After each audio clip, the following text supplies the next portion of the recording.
cooler down. It's time to talk about the gaming industry. My name is TJ Leo.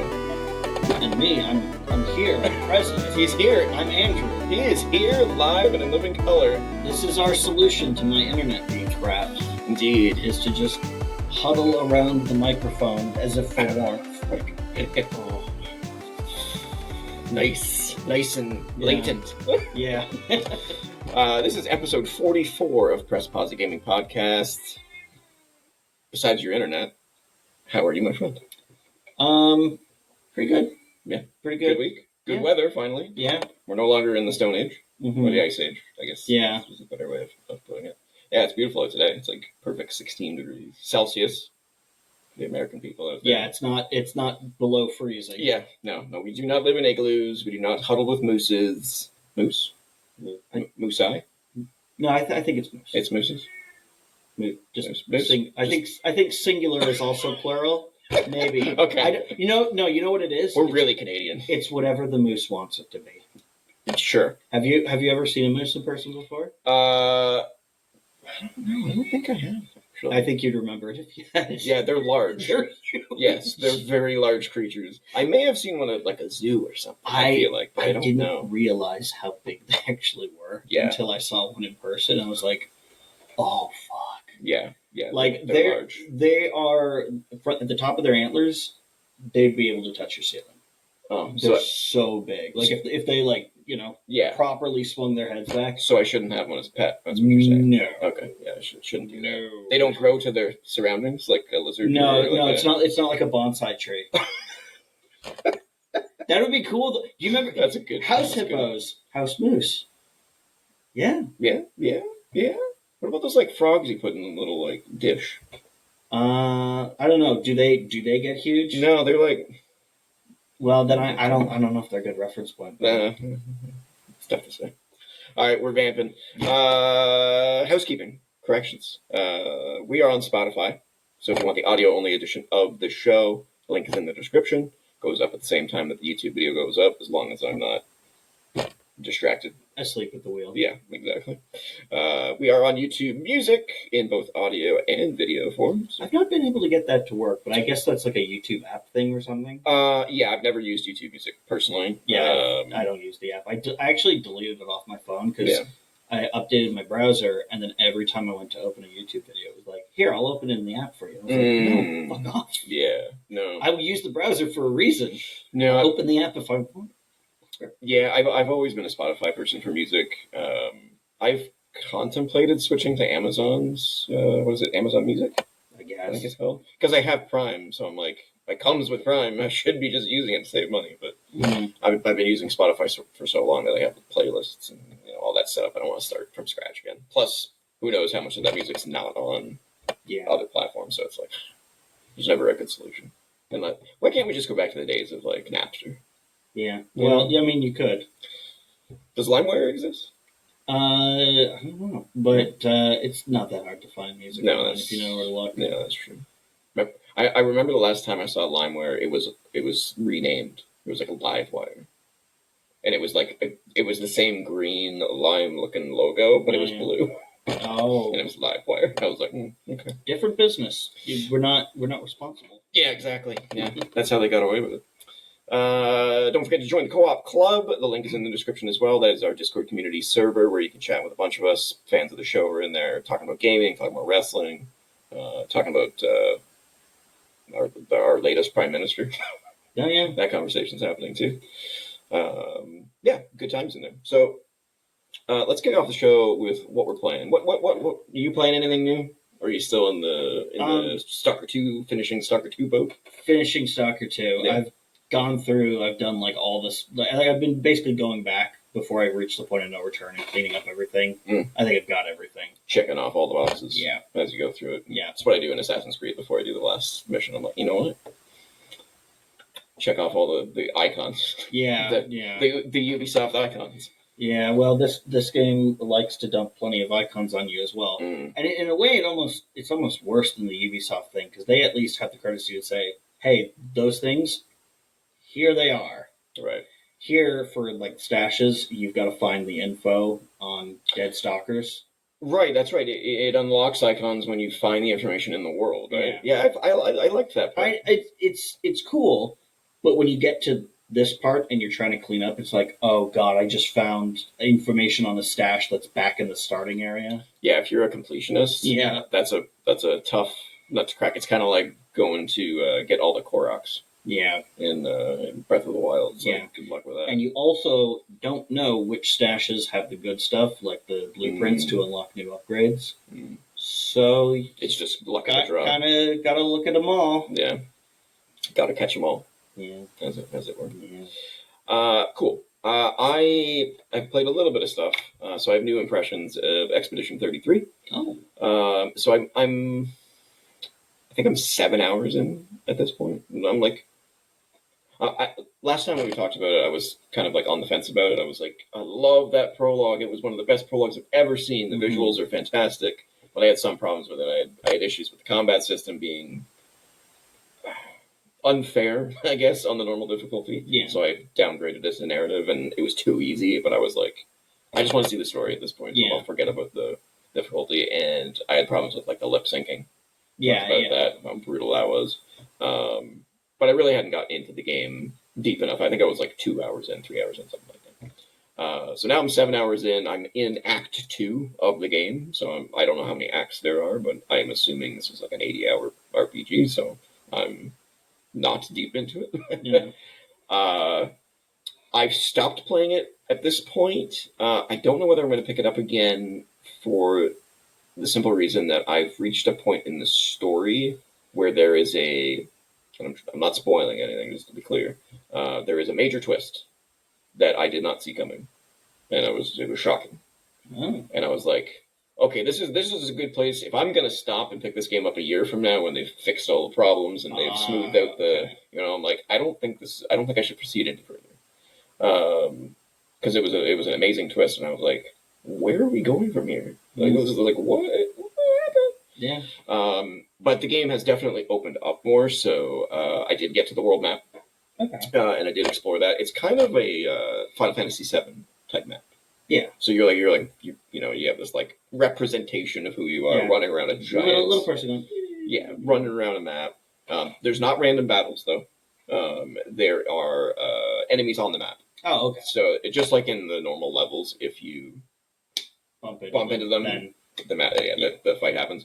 But you can also hit them first. If you hit them first, then you strike first. Oh, okay. If they hit you first, they strike first. Oh, that's like in Earthbound, where if you get behind them, you get the first strike. Yeah, there's been a couple of games. I think Metaphor does the same thing as well. Yeah, a few games do. Yeah, I like that. I like it. It gives a little bit more substance to running around instead of just being like, oh, look, there's a battle coming up. Okay. Yeah. You got to think about how you're going to approach that enemy and attack him, hit him first. So let's readdress some of my criticisms. So the lip syncing still hasn't been fixed. It's still rough around the edges. There are certain characters that it's better on. Okay. I don't really know why that is, but it happens. That's strange. Hi, buddy. Yeah, the cat is. You were kidding about how noisy he is. Yes, he's very hard. You can join us. Do you have opinions on Expedition 33? Yeah, why don't you tell the people? What do you think? I wonder if the mic picked that up. For those who didn't hear it, hope so. He sighed. So that's his impression. So let's address the problems that I previously had. So yeah, lip syncing still a problem. The combat has become more enjoyable, even on narrative. It's no longer like dead easy. Okay. Yeah, once it's got past the prologue area, I'm like, oh, you do still have to fight. Try. And they do actually do significant damage in the boss fights and stuff like that. Okay. I will say, though, the boss fights are actually the easiest fights. Because they're typically one boss, and they're very easy to anticipate the animations. Yeah. Remember, I was talking about how the animations that's the whole crux of the combat is you have a few seconds to realize whether you need to jump, dodge, or parry the attack, and then you got to realize which animation it is, which attack it is, so that you know when to do it, because there's a very small window. Right. And the combat difficulty on narrative has become such that I can't just fall asleep at the wheel anymore. Yeah. I do have to actively participate. So I'm happy with where the difficulty is now. I'm not overwhelmed. It does typically warn you ahead of time if you're about to face something that's going to be much more difficult. Oh, okay. Or enter into an area, like an optional area that's maybe you're not quite leveled for. Yeah. There's like a danger thing that appears. Like, Yeah, danger, don't go here. I remember there's a spot in Final Fantasy 12 where you can access an area that you're supposed to go later on in the game. Mhm. There's nothing there to warn you away until you walk in and you see enemies and you're like, oh, I'm not supposed to be here yet. I'm just gonna Get one shot. turn around, walk away. Yeah. So yeah, the combat's much more fun. Learning the intricacies of the system. So I didn't go into like the more intricate parts of the combat. So you have, as far as like gear goes, you have a weapon that you have to pick from, and each weapon. So the weapon system is kind of like, sadly, Souls games.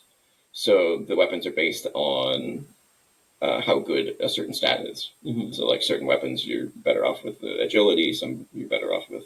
Yeah. Some of them don't make much sense to me though. Like some of them, some of the damage on some of the weapons are based on your vitality, and I'm like, why does it matter how much health I have to deal damage? But I'm like, okay. Is it your maximum health or how much health you currently have? The vitality is your maximum health. Okay. Yeah. There's a weapon in Final Fantasy VI that deals more damage. The lower your health. Well, no, the more health you have. Oh, so you're trying to keep the character super as high healthy HP. as possible. Mm-hmm. Yeah. Even so, you're incentivized to heal them even when they don't need it. Gotcha. And you can actually see it's the one that looks like a lightsaber. You can actually see the length of the blade shrink. Oh. Depending on how much health they have. Oh, that's cool. Do you remember the name of the sword is? Yeah, it's the ultimate weapon. Oh, well, shit. That makes sense. So you have to pick your weapon. You collect weapons as you go through the game. Some of them have elemental elements to them, so you have to keep that in mind because some enemies are weak against certain elements. Fire. There's fire, ice, lightning, earth, sun, and dark so far. I don't know if they specifically call them sun and dark or light and dark, but there's like a sun symbol and like a moon symbol. So it's ultraviolet radiation. Yes, exactly. If they didn't put on their sunscreen and they have exposed skin, they're going to be weak to it. They're going to get a nasty sunburn. Ultra sunburn. You got to have that sunscreen. Mm-hmm. You got to have that sunscreen. They're going to be an increased risk for cancer in 30 years. Protect your skin. Protect your skin. Yeah, seriously though, sunburns. Yeah, sunburns. Yeah, don't take my mocking of it lightly. No. Wear sunscreen. Yes. Absolutely wear sunscreen. One of my cousins, I think about it every time somebody talks about sunburns. He didn't wear sunscreen one day at the beach, and his entire back just redder than a strawberry. And then it started to peel. Oh, that's just the worst going through that. Just the worst. That was the experience. I was like, okay, I am never, ever going to neglect sunscreen again. Ever. I've only had one sunburn in my life. Yeah. I've gotten lucky. My skin's pretty resilient. I've never had any bad ones. I've had like on the top of the ear and stuff. Yeah. Never the full back like my cousin had. Well, I can guarantee you're not going to have sunburns in this game because it's very cloudy. Oh, okay. There's very little sun in this game. It's a very dark game. Lots of fog, lots of mist, lots of cloud. Yeah, so it can, the sun can dramatically peek through it as we're seeing in that image there. Yeah. Create those nice cloudy shafts of light. The game's lighting system, honestly, isn't that great. Yeah. I've seen way better lighting systems, but it's still a pretty game art-wise, though. Yeah. One complaint I didn't talk about, I'll get to that in a second, actually. Let me finish with combat. So there's a weapon, and then there's what are called pictos, which are each of your characters can equip 3 of them, and they're essentially modifiers that you collect in the world, and you can equip them, and they do things like 50% extra damage on aim shots, like all kinds of different modifiers. Like accessories. Kind of like how accessories work in Final Fantasy. Yeah. That's a good amalgamation, except they level up.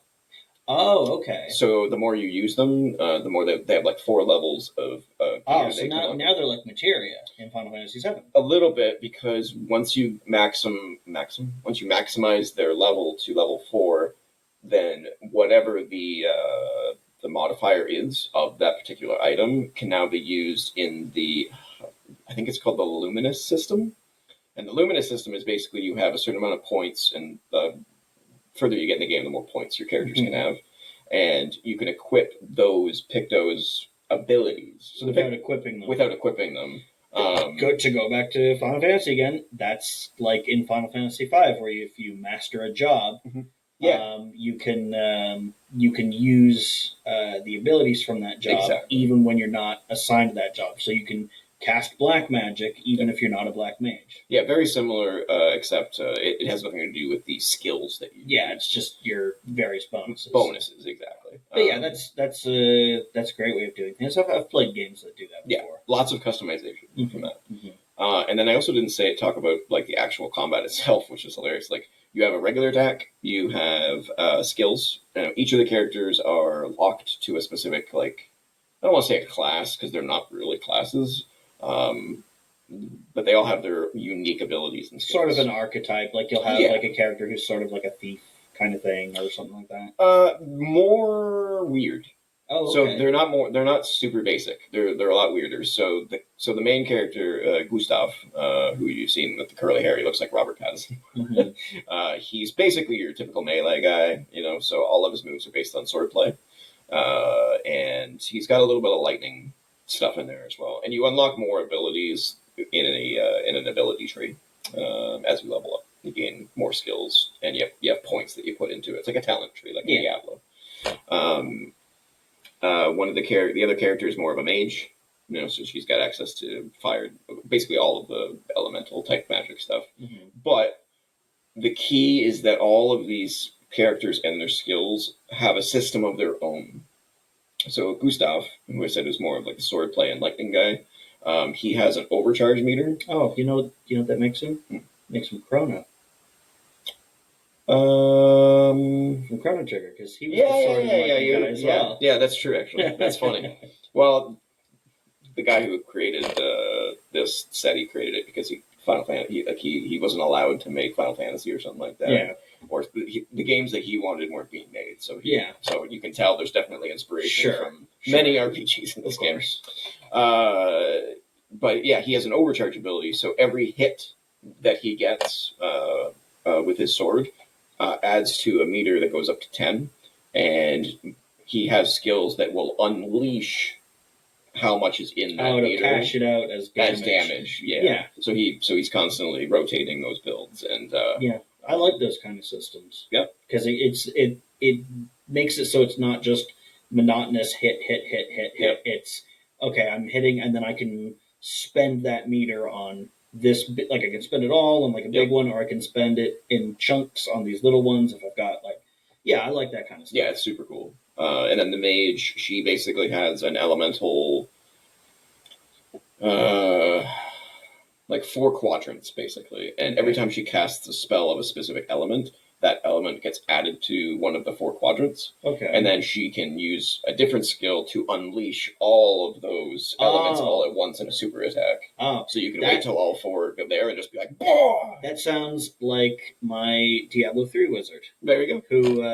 Who has a piece of equipment that brings down a meteor strike every time I use a spell of a particular element, like once every 5 seconds. Yeah. So every time I hit with a fire spell, as long as it's been more than 5 seconds since the last activation, fire meteor comes down. That's sick. Yeah. Diablo 3 is great. Yeah, so I built up my skills so that I have one of each element that this accessory supports.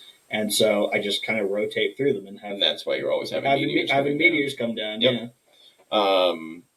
But on top of that, in order to cast skills, you have to build up your action point meter. It's not just mana. You actually have to build up your action point meter, and you get that for successful parries, successful hits, so on and so forth. So You can't just go casting skills willy nilly. You got to build it up and make the right timing and right decisions. At times. Just figuring out the right things to spend it all on. Exactly. Yeah, this game sounds really good. I kind of wish I didn't have such a massive backlog. Right? It's because every time I hear about it, it sounds better and better. It's really good. Yeah.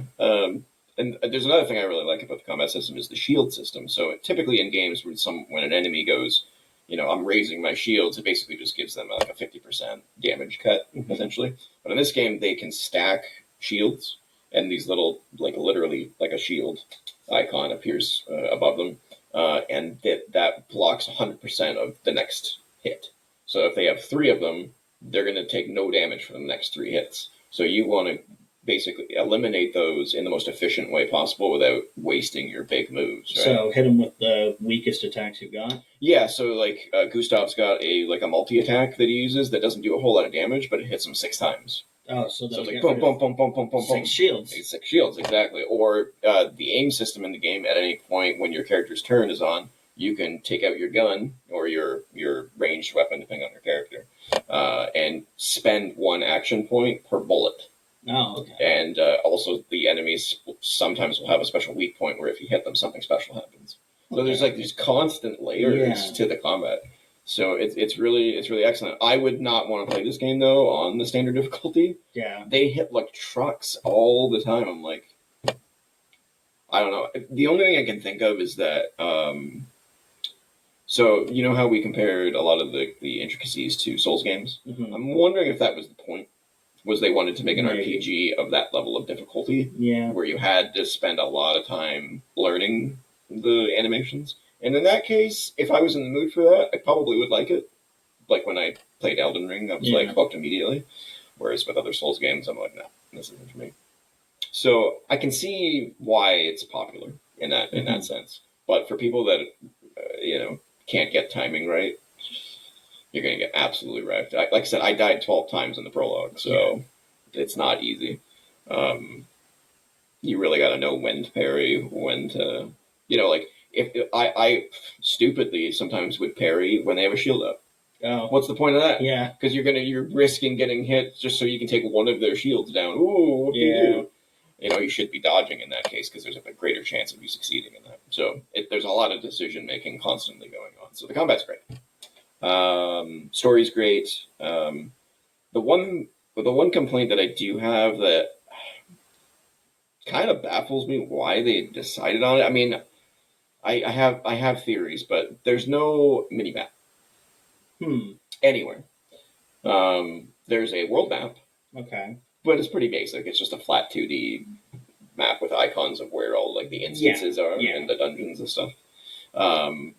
But like if you go into a dungeon or an area, there's no mini map, so you have to fully navigate based on the visual of the level. Yeah, or you have to break out like pencils and paper. And draw as you're going through. I wouldn't say it's that complicated of a map. It's probably not. But I found myself like doing a loop around and coming back, and I'm like, oh, I'm at the fucking beginning? Yeah. Oh, man, now I gotta walk all the way back. Oh, shit, and I rested. That means all the enemies are going to be back. So I wish the mini-map... I wish there was just a mini-map for the dungeons for better navigation. That would also help me sort of keep track of, like... Because there's a lot of times where you either go left, you go right, or you go straight. Mm-hmm.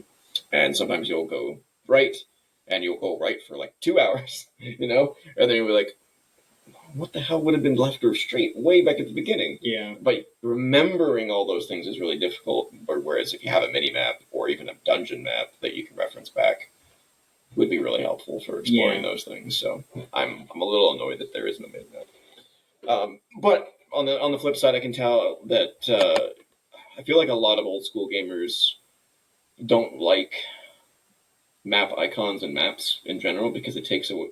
So many people, myself included, have played games where I'm staring at the minimap more than the game. Yeah. You know what I'm saying? When I'm navigating the world, I'm like, I'm looking at the arrow. And it's like, it takes away from all that art that these people worked on. So I get that people are, some developers want to try and avoid the minimap crutch. Yeah. But you got to have some sort of way to counter what you're losing Yeah, by not having a mini I think map. having an auto map is usually the best solution because then it only paints in the area on the map that you've actually been to. Yeah, I like that idea. So Absolutely, 100%. it lets you know, okay, I've been here. Yeah. It's not showing you where you haven't been. It's Mhm. not like giving away like, Diablo. oh, this is the layout. Yeah, exactly. Yeah. Diablo, Doom, like you know, any number of games. There's tons of games that have auto maps. It's a solved problem. Yeah. So why they haven't, I don't know. Who knows? Right. Yeah, so that would be my only real complaint right now is the lack of a mini map, but I'm enjoying it. Some of the characters have much more complicated combat systems that I'm still trying to wrap my head around and trying to customize the Pictos and the Luminas and all that stuff. So I'm still trying to figure that out, but it's very deep. It's very good. Great story. I hope it pans out though. Yeah. Because I've played so many games where the story starts out strong, and by the end of it, you're like, oh my god, what the hell happened to this story? Yeah. Like our infamous game that we reference all the time. Not Fahrenheit. Indigo Prophecy. Well, same game. Oh, same game, right? Yeah. So, trying to think of anything else I have to say about God, Expedition. now I'm depressed about that. So much promise. Yeah, right? So much promise. Nope, it's the Aztecs. Also the computers. They're coming. And Brilliant. the child. What child? We're like halfway through the game. Now there's a child. Yeah. It was a special game. In all the wrong ways. Good intro, though. Yeah. Good intro. Great intro. One of the best intros. Fantastic intro. Yeah. I just try to think about that. That might be a good topic of the week. Oh, yeah. Some of the best gaming intros of all time. Oh, God, yeah. Yeah, that'd be a great one. Man, Fallout 3. Yeah. That's another really, really strong Skyrim is a big one that people like. Riding on that cart and getting attacked by the dragon. Yeah, I feel like Skyrim kind of railroads you through it. It does. Because with Fallout 3, you're actually interacting with it. You actually fight Butch, and the outcome of that fight, I mean, it doesn't make a big difference, but, you can be like, okay, well, you backed away from Butch, or you beat the crap out of him, or whatever. Yeah, shooting the bugs. Mm-hmm. Remember that one? Mm-hmm. Oh, the music in Expedition 33 is phenomenal. Yeah, I've heard nothing but good things about it. God. Apparently, it's like topping the charts in France. Yeah. Like, not just the game charts. Like, yeah. No, like music charts. I don't doubt that. Yeah. Let's see, anything else I want to talk about with Expedition? I don't think so. So I need to decide whether I'm stopping here or not. I don't want to get too much deeper into it now that I've hit a key point in the story. Yeah. Which is a really weird thing to say out of context, but in context, I understand what you mean. Yeah. So we'll see. And then I don't have much to say about the next game, but I played about an hour. Revenge of the Savage Planet came out on Game Pass this week. If you've played the first one, it's very similar to it, except it's in third person now. I don't know. It's similar, but it's different. Did you play the first one? No. It has a very unique, I don't want to say unique sense of humor. It's giving it too much credit. You probably wouldn't like it. It's got an almost Borderlands style of humor where it's like... Now, this is apropos nothing, but I'm just noticing like the color saturation on your monitor here and your laptop is like, this is radioactive. This looks realistic, but I'm honestly not sure which one is more accurate. Yeah. Because this seems like the kind of game that would have a really like oversaturated color palette. I've turned this one down to save battery power, so it's probably why it doesn't look as good. Okay. Well, actually, I prefer the way this one looks because it looks more realistic. It does. But I don't know if that's what the picture is actually going for. Like, is it supposed to be like green muck, or is it supposed to be like almost glowing green slime? In the game that I've played, it's very much bright green. Okay, so then it's probably more accurate up here. Yeah. So basically, the story is you sign up to this corporation that is the corporation that bought the corporation you worked for in the first one. You're basically shot into space to colonize a planet. And it's one of those like B-movie type videos that you watch from the company where it's like, corporate propaganda, and it's like, here at the Wayland Utah. Yeah, exactly. Yeah, we value each and every employee. Exactly, 100%. But and it just goes on. It's so B movie level of like, Here's our corporate values: trust, Yeah. friendship, not impregnating our employees with alien embryos. We definitely don't do that. Exactly. That would be horrible. Exactly. You can rest assured that we will never do that here at Wayland-Yutani Corporation. It's exactly the style of it. Exactly, 100%. Yeah. So yeah, they send you to this planet, and you explore it, and you. We care, so we're going to send you to a place called the Savage Planet. Yeah, exactly. Well, apparently they send people like all over the galaxy to colonize random planets. Yeah. And then they do it by sacrificing dumb people, basically. Oh, so it's like, here's the Savage Planet, here's the Death Planet, here's the Nothing But Volcanoes Planet. Yeah, exactly. Yeah. It's on this planet, bugs are 1,000 times larger than normal, and they eat people. Yep. They crave human flesh, which is weird because there are no humans on their planet. What are they eating? For some reason, we just happen to be the species that they have a taste for. Yeah. Hey, look, something new. Yeah. It's funny. I guess now I'm technically just describing helldivers. Yeah. From this image, I actually there's only two of these 4 creatures I've already encountered. The raccoon-looking thing at the bottom, and then the mushroom thing on the right. And, these I assume these are the main characters here. They look like Daft Punk. So they got the helmets on, like the robot helmets. Yeah, I mean you're alone. It's a co-op game though, so okay. I guess if you play co-op, then that's the blue guy is the player 2. But I know you play the guy in the yellow. It looks like he's holding 343 Guilty Spark. Which one? The blue guy. Oh no, that's the raccoon. This guy here. It's a raccoon. Oh, I see. I didn't see he had the other eye there. It kind of looked like. Yeah. Oh yeah. No, I see. Oh yeah. I do know. Yeah. This is another eye. Because the other eye over there is in shadow. Yeah. No, those little creatures are like raccoons with huge heads. They walk around with little tiny bodies and try to attack you. Yeah. It's like a Sanrio character, like Hello Kitty, where the head is the same size as the body. Exactly. Yeah. Same thing with the mushroom, as you can tell here.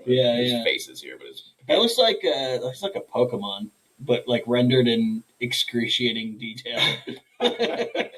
Yeah. It's I'm gonna give it some more time. Live action Vileplume. Yeah. The one thing I don't like about games like this is that first of all, it doesn't have any graphic settings. Oh, what? Yeah, that's such a weird thing. I've encountered this more and more lately on the consoles, where it's like there's no choice between performance mode or quality mode. It's just however they design the game. So it's definitely not 60 frames per second, but it's not 30 either. So I think it's somewhere in the middle. They're probably targeting 60, but they just say, "Oh, if we can't hit it, we'll just bring it down to 30. 30. I've played games like that. Infamous does that. Yes. Where it runs at 60 on the PS3, but only if you're staring at a wall. Yeah, exactly. Or the camera's like looking down at the ground. That sounds like Assassin's Creed. Yeah, it's like, oh wow, this is suddenly really smooth. Oh, of course, it's because I'm not looking at anything. Nothing's rendering. It has to render like the character and the floor. Yep. Yeah, that always happened to me in Assassin's Creed when I was like climbing to like the top of a tower and I'm looking at the sky. Wow, this is so smooth. What happened? And then you look down at the city and it's like 20 frames. And you're like, suddenly it's a PowerPoint slide. Yeah.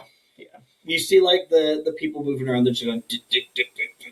Yeah, luckily nowadays the Assassin's Creed games have fixed that, and it's very smooth and very nice. But but back on like the 360 or the PS3, you definitely see that being an issue. Yeah, but I don't like the fact that it doesn't have a graphics option, but I'm going to give it more time. I have a feeling this is going to be another game that gets like shitloads of updates.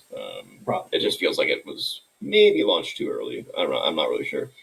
I mean, you gotta get your stuff out at some point, or else people are going to lose faith in it. So, I actually completely forgot about the game. So, they got it back in the forefront of your mind. Yeah, we're talking about it, so it's a good thing it's on Game Pass. Yeah. I don't have much to say. Like I've only played an hour. Interesting. We'll see where it goes. Mm-hmm. We'll see where it goes. All right. I completely forgot to bring this up, and I don't know if we can do it in the middle of the show, but there was, you know how they were talking about Gex, right? They're doing the Gex collection. Mm-hmm. Do you want to take a guess at who's illustrated the box art for the physical release of that? Yoshitaka Amano, aka the guy who does the Final Fantasy logos. Why is he doing the Gex? I don't know. Does he need money? I don't think so. Not him. That is But weird. here's the thing. It looks really good. Yeah? Yeah. Does the games look really good? Well, it's the Gex games. They didn't I don't think they didn't do anything with I don't visuals. think they have. No. But I mean, I only played the second one, but it was pretty good. I think I played Enter the Gecko. Yeah, Is that yeah, the second one? yeah. That'd be the second one. Yeah. Where you got to get like all the TV remotes and stuff instead of. It's basically Mario 64, but instead of stars, it's TV remotes and it's and movie parodies. Your outfits change based on you go to like the James Bond one. Yeah, the martial arts world. You've got like the martial arts outfit on. Yeah, it was a good game. Yeah, it was fine. Yeah. No, that's cool. Yeah, I should have remembered to mention that to you so you could have it up here because it's actually like a really good picture. Yeah, it's such a weird choice of artist, but it's like he nailed it. Yeah. I can edit it into the post show. Oh, excellent. Okay. I think what's next? Do you know what time it is? Could it be? Is it? As prophesied, the time of letters is upon us. It is letter time. It's letter time.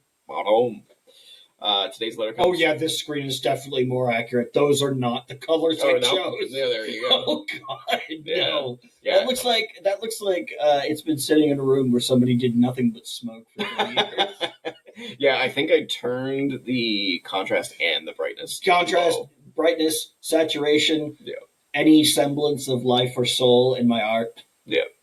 No, this looks much better. Yeah. Okay. Yeah. This is definitely. I like this screen better now. Yeah. This is definitely an alternative. Yeah. This week's letter comes from, once again, for the second week in a row, El Capito. Oh, El Capito is back. Returning writer. Indeed. He says, if you could only play one console for the rest of your life, what console would it be, sir? I mean, I'm assuming that this doesn't allow for the cheat answer of PC with emulators.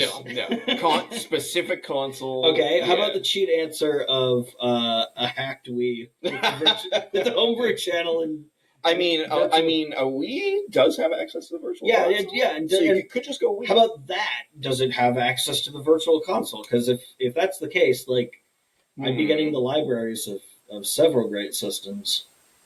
Yeah, that's a good question. Let's go with just the console itself. Just the games that are for the console. Then definitely not the Wii. Yeah, the Wii would be the obvious answer with the virtual console being as amazing as it was. Yeah. Nintendo Online still has some ways to go before it gets to Wii levels. It's a tough question because, like, I know which ones it wouldn't be. Yeah. That's pretty easy. Saturn, get out of here. Yeah. TurboGrafx 16. Like, I'm looking at the Nintendo consoles and I'm like, it wouldn't be NES. NES? It's slightly aged to a point where I couldn't handle the beeps and bloops for the next 30, 40, hopefully 60 years. Yeah, I was going to say 30. I think you're underselling your life expectancy a bit. You never know. Yeah. It's not going to be N64. Not a big enough library. As amazing as some of those games are, the library's not deep enough. Are we alone for this, or are we with friends? Because I still don't think that makes the N64 a yes, but it does raise its position. I would go alone. Okay.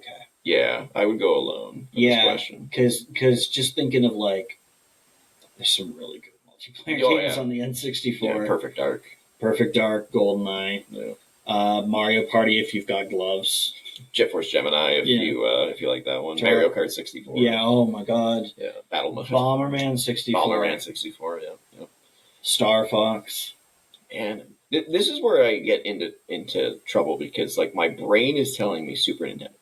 Yeah, Super Nintendo is an easy go-to. But the problem is, if I compare the library of Super Nintendo to, like, PlayStation 5, just as an aside, PlayStation 5, I'm getting PS1, PS2, PS3, PS4, PS5 again. Now, I'm not getting the entire libraries of the older systems, but, like, I'm getting a lot of stuff. Same thing with, like, Xbox Series. Yeah. Like, there's a lot of games. But what games would I want to play over and over again? I think I would still go with Super Nintendo. Yeah. That is tough. Because, I mean, Super Nintendo for me, I got Chrono Trigger, one of the best games of all time. Link to the Past, Super But Metroid. you also have Chrono Trigger on the PS1. True. I wouldn't say it's as. I mean, it definitely would never be the PS1 in my library. Yeah. I can't handle those squares. Yeah. Those pixels, they haven't aged well. And 64 aged a lot better than the PlayStation 1, in my opinion. And I guess it depends what kind of games you're into, though. Yeah, I mean, the RPGs on PS1. RPGs, yeah. PS1's got you set for the rest of time, basically. And then if you go a generation further, the PS2's got the most of that era. You wouldn't be able to play Morrowind on it, which would be a problem for me. But I'd also, in that case, I want to play it on PC. I guess, we can't say PC either. Because 360 might not be a bad option. Oh, yeah. A lot of good stuff on that console, and it's backwards compatible with Xbox. What about portability, though? I mean, the only real option is Switch, or one of the handhelds. Yeah. What about the DS? Because then you get the DS library, and you've got the GBA port in there. True. But I guess it does say console. It doesn't. True. Doesn't say so. Maybe. And I think if I was to have to pick between a console and a handheld, I'd want a console because I can play it on my TV. Yeah. I don't know if I would want to stare at that little screen for the rest of my life. Yeah. I'm going Super Nintendo. I'm pretty confident that between those three legendary games I mentioned, and then they got like Mega Man and like Goof Troop and like ActRaiser, Super Metroid, yeah. Yeah, that is getting harder and harder to say. Maybe not. Final Fantasy 4 and 5 and 6. Yeah. If we, you know what? Here's what I'll say. If I have access to the entire Super Nintendo library translated into English and not just what we got here back in the day, sure, I think I will say the Super Nintendo. Yeah. Because then you get access to all of the Japanese games that we didn't get, and there's a lot of really good ones. I don't need to tell anybody that now. It's not like everybody knows that Seiken Densetsu 3 is great now. It's been translated into English for like 25 years. Yeah. It's been officially released in English twice now. Yeah. So, but it's God. There are just so many good games on that thing. Yeah, Super Nintendo is legendary, absolutely legendary. Well, thank you for your question, El Capito. I'm surprised you didn't tell us what you would pick. Yeah. You kind of gave us some of your thoughts last week, so feel free to write us again and let us know what you would pick, or comment in the video, or join the Discord server. We'd love to talk to you. All right, let's move on to Metacritic Check-In. So let's see what we got. Boom. Okay, we talked about a bunch of those already. So Revenge of the Savage Planet. Might as well check that out, see how that's doing. So sitting at a 76, which is probably what I expected, to be honest with you. I probably wouldn't have expected more than an 8 for the game. The Midnight Walk, that I want to know about. So it's sitting at a 78 from critics and an 87 from users. Most of the reviews I've seen are much higher than a 78, though. They're more in like the 9 range. Yeah. So I really want to play this game. It looks great. The only thing I don't know is that how many of these reviews played it in VR and how many of them played it without VR. That's what I'd like to know. Like, there should be almost 2 separate Metacritics for Midnight Walk VR, Midnight Walk not VR. I really want to check this game out. Yeah, it looks stupendous. So, like visually, at least, it's just amazing. Mm-hmm. And this is from the minds of not the studio, but it's from the minds of Lost in Random. I guess some of the people from the Lost in Random developer spun off into their own studio. So I want to check that out for sure. And that's basically it. There's some other games in here that I've heard of, like Spirit of the North 2. Not sure why I got a sequel. Which is sitting at 67. Ooh. Yeah. Well, the first game wasn't amazing to begin with, but it must have sold well enough to get a sequel. So yeah. We'll see how that does in the end. That is our Metacritic check-in. So let's get into the news, starting with your piece of news. Yes, good news with Overwatch. So the Overwatch team is apparently unionized, which is weird because normally it's not teams that are unionized. It's usually studios. Yeah, or like divisions of studios. But honestly, whatever gets them more job security, absolutely. more power in their workplace. Yeah, the Kotaku article here reads, the Overwatch 2 team at Blizzard has unionized. That includes nearly 200 developers across disciplines ranging from art and testing to engineering and design. Basically anyone who doesn't have someone else reporting to them. It's the second wall-to-wall union at the storied game maker since World of Warcraft team unionized last July. Yeah, we're seeing more and more of this. Didn't we talk about a much larger union that happened in the States?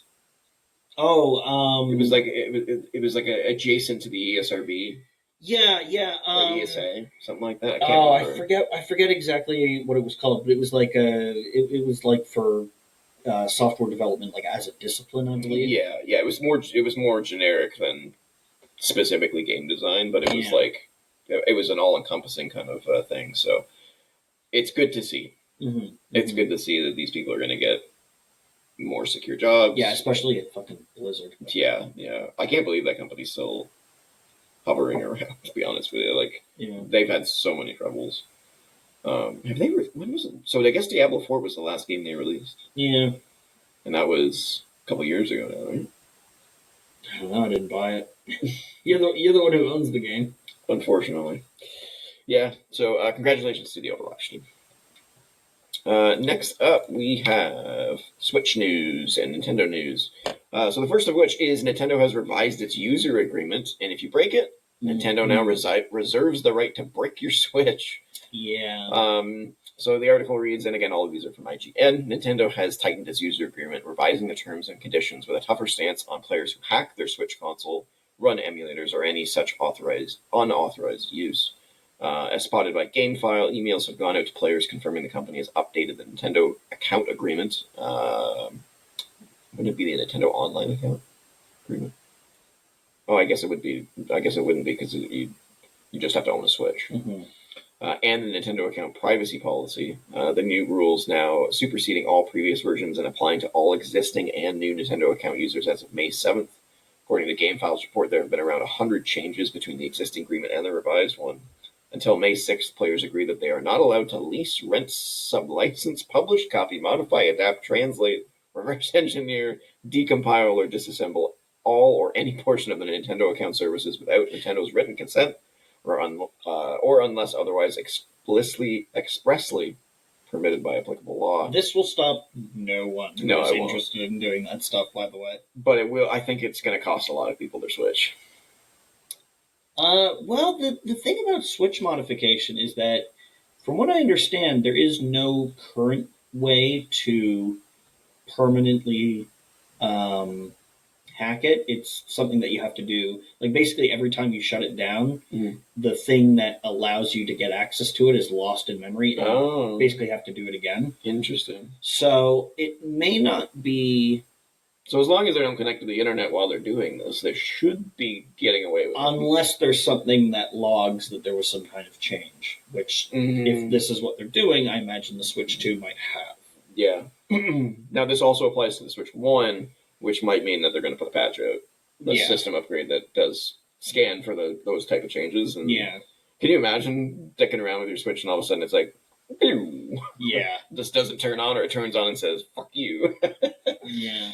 So, interesting change. I'm not against it because I don't dick with my consoles, but I'm against it because if you paid for it, you should be able to do what you want with it. That's fair. Now, I'm not going to say that they should still have to cover it under warranty because no, I mean that's definitely if you break it from screwing around with it, well, that's not their fault. That's not a failure of their hardware. That's you poking around where you didn't know how to properly poke. So. What about disabling its ability to like access the eShop or like stuff like that? No, because you don't feel like Nintendo might feel compromised. No, because for online play, like if you cheat in online play, sure, blacklist your console from online. Yeah, I completely agree with that. But like the ability to to purchase new games, like all they're doing is cutting off a revenue stream, and then that's just encouraging you to pirate the games. That's a good point. Yeah, I haven't seen any like significant backlash against this. Yeah, you have. Oh yeah, I've seen backlash against it. But well, it's tough, right? Because it's like, I don't know. I think this is the future, just because everything's online. Yeah, the only way to avoid it is to get these like third-party consoles that can play like what's that new one that came out, the Mega something. They can play like all Nintendo products up until like GameCube or something like that. Yeah, there's stuff like that. Bunch of those clone systems. Yeah. All I think this is going to do is just people won't start hacking their Switch 2s until somebody either comes up with a way to unbrick it, which I assume is what all the hackers are going to be working on starting from day one. Instead of just trying to... Well, they're going to try to break it deliberately to test what sets it off. Then they're going to try to undo the bricking of it. And then once somebody figures that out, it's going to be the cat and mouse game of... How long does Nintendo want to fight back against that stuff and waste resources trying to fight a minority of the market? Yeah. I guess we will find out. We have further Nintendo news. So Nintendo president, we'll get into it here. So Nintendo just released its financial results for the 2025 fiscal year, and its accompanying online press conference on May 8th. Nintendo president, I'm going to try and say his name, Shuntaro Furukawa? Yeah, that's right. Furukawa shed more light on the company's high expectations for the Switch 2, as well as the obstacles that could impede its success, including U.S. tariffs. As the June 5th launch date approaches, demand for the Switch 2 continues to boom, with Nintendo's official pre-order lotteries being massively oversubscribed, especially in Japan. Nintendo is, quote, working to strengthen their production to meet demand, end quote. They're never going to succeed. And are forecasting Switch 2 hardware sales of 15 million units and software sales of 45 million units worldwide in the 2026 fiscal year, which ends March 2026. 15 million sales in the first year is actually impressive as hell. Yeah. Like, normally these companies don't have 15 million units to sell in the first year. So obviously Switch 2s have been in production for a substantial amount of time. If they have 15 million units. That's where a lot of the leaks have come from. Is places that are manufacturing components for it. Yeah. So they did the right thing, but they didn't make enough. They're never going to. There will never be enough to meet demand right away. No, it's crazy. If a company could afford it, it would be Nintendo, though. After the success of the Switch and their movie and everything else they're doing. Mm-hmm. Nintendo World, is that what it's called? Their theme park? Oh, it's like Super Nintendo World. Super Nintendo World? Yeah. And then, of course, their museum. Yeah, the museum, yeah. Does that make money? Do you have to pay tickets to get into that thing, or is it just a... Yeah. Yeah? Yeah, they're not going to let you in for free. Well, Nintendo. That's a fair point. It's just when I think museum, I don't know why I think free. I guess no museum is really free. You usually have to buy a ticket to get tours and stuff. Right? Yeah, otherwise it's like a thing that's only open on special days. And the government supports it. Can you please, chip in a little bit? Donations. Yeah. Yeah. I don't think there was anything else in this particular article I wanted to mention. Yeah, it's just a generic. Well, yeah, tariffs are going to complicate things. Yeah.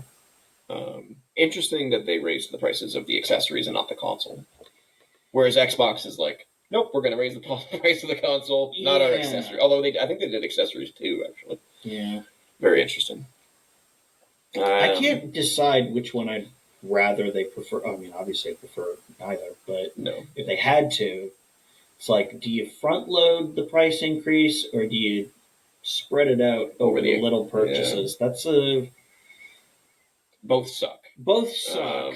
But I think the problem is the price of the Switch 2 is already high. It's already high. So it's like this situation just sucks in general because it's like, I guess they got to remake that money somehow. Yeah, I guess it kind of depends on how much they come down over time.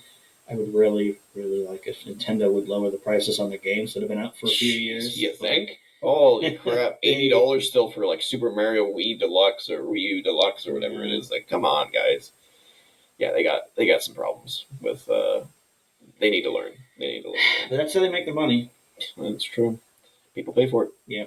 And then in the final set of Nintendo news, Nintendo is suing accessory firm Genki, shocker, for trademark infringement after it shared renders of Nintendo Switch to mock-up months before Switch on revealed official images of its new console. There's not much to go back on here, but it's not shocking at all that they're suing them. I cannot believe that company thought it was a good idea to be like, yeah, look it. Like, you had to have signed an NDA. There's no way that they showed you the console and were like, this is the specifications. Yeah, and they're saying here, no, we didn't sign an NDA. Yeah. It's like, what are you talking about? Yeah, either they are full of shit or Nintendo really fucked up. Yeah, but and I don't think Nintendo fucks up in that way. No. There's no way their lawyers would be like, no, we totally got them to sign an NDA and then didn't. Yeah, exactly. You wouldn't be suing Genki if you knew that you fucked up. Yeah. You know, because that as soon as the court finds out that you didn't have them sign an NDA, then it's like, well, yeah, you didn't tell them they couldn't say anything, so that's on you. Yeah, so I figure this is going to go through pretty quickly. We'll see what happens to Genki after this. I feel like it's going to be bad for them. Mm-hmm. All right, moving forward. More information from the Grand Theft Auto 6 reveal trailer, which we talked about last week. Rockstar has claimed, it's not confirmed, but it's been claimed that the GTA 6 Trailer 2 is the biggest video launch of all time. It told The Hollywood Reporter that Trailer 2 hit 475 million views across all of its platforms on day one. That's bigger than all other movie trailer launches, including Deadpool and Wolverine's 365 million views in the first 24 hours, and the Fantastic Four First Steps 200 million. Last year's Superman trailer launched to over 250 million and became the most viewed trailer in the history of both DC and Warner Brothers. GTA 6 Trailer 2, however, overshadows all of them. Not surprising at all. This trailer actually came out after the delay was announced. Mm-hmm. It's kind of interesting. They announced the delay on Friday and then waited until Tuesday after the smoke had cleared, and then they're like, here's the trailer. Yeah. I was like, I think that was just pretty savvy move on their part, you know? That trailer, though, holy shit. You watched it?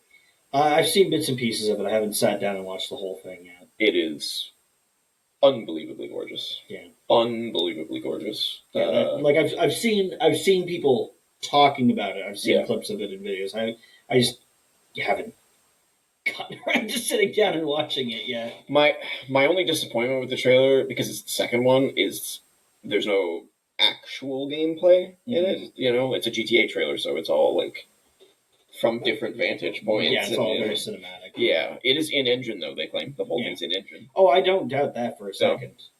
Absolutely stunning visuals. I think we have So the other piece of information from the GTA 6 trailer is that apparently it was all filmed on a PS5. Yeah, PS5 standard. Yeah, sure. How? How is that possible? I mean, that game looks insane. Yeah, GTA 5 looked insane, and that was running on a PS3 and a 360. Oh, that's actually true. These guys, I guess these guys are just absolute masters of optimization. Yeah, well, why do you think they spend so much time making these games? That's true. I mean, this game does have the biggest budget of any game of all time. Yeah, and I'm sure it'll make it back. More. Oh, yeah. Good Lord. Yeah. It's estimated between $1 and $2 billion USD they've spent on this game. Yeah. That's absolutely insane. Mm-hmm. And they still need, and the game looks this good, and it still needs a year. Yeah. Of development. Holy crap! Well, when you got a game that big, you got to do it right. Yeah. Well, I honestly, I wouldn't be surprised if they were like, let's just take a year to like squash bugs and polish stuff. Polish the absolute shit out of it. Yeah, because you only get one release. Mm-hmm. Well, that's not true. I guess there's like Final Fantasy 14 got 2 releases, but that's rare. One of the biggest turnarounds of all time. That's rare. You don't usually get a do-over like that, and when you've got a game like GTA and all eyes are going to be on you, you want to get it right the first time. You don't want a Cyberpunk situation where it's like, oh, well, now everybody loves us after that anime series and the expansion that basically made the game into what we said it was always going to be. Yeah.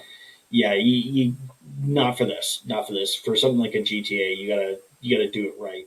Yep. Yeah. And it's not like they don't have the money. They're making hand over fist from God. GTA Online, so they can take as much time as they possibly could want. Yeah, what are people going to do? Not buy GTA 6? Yeah, yeah, exactly.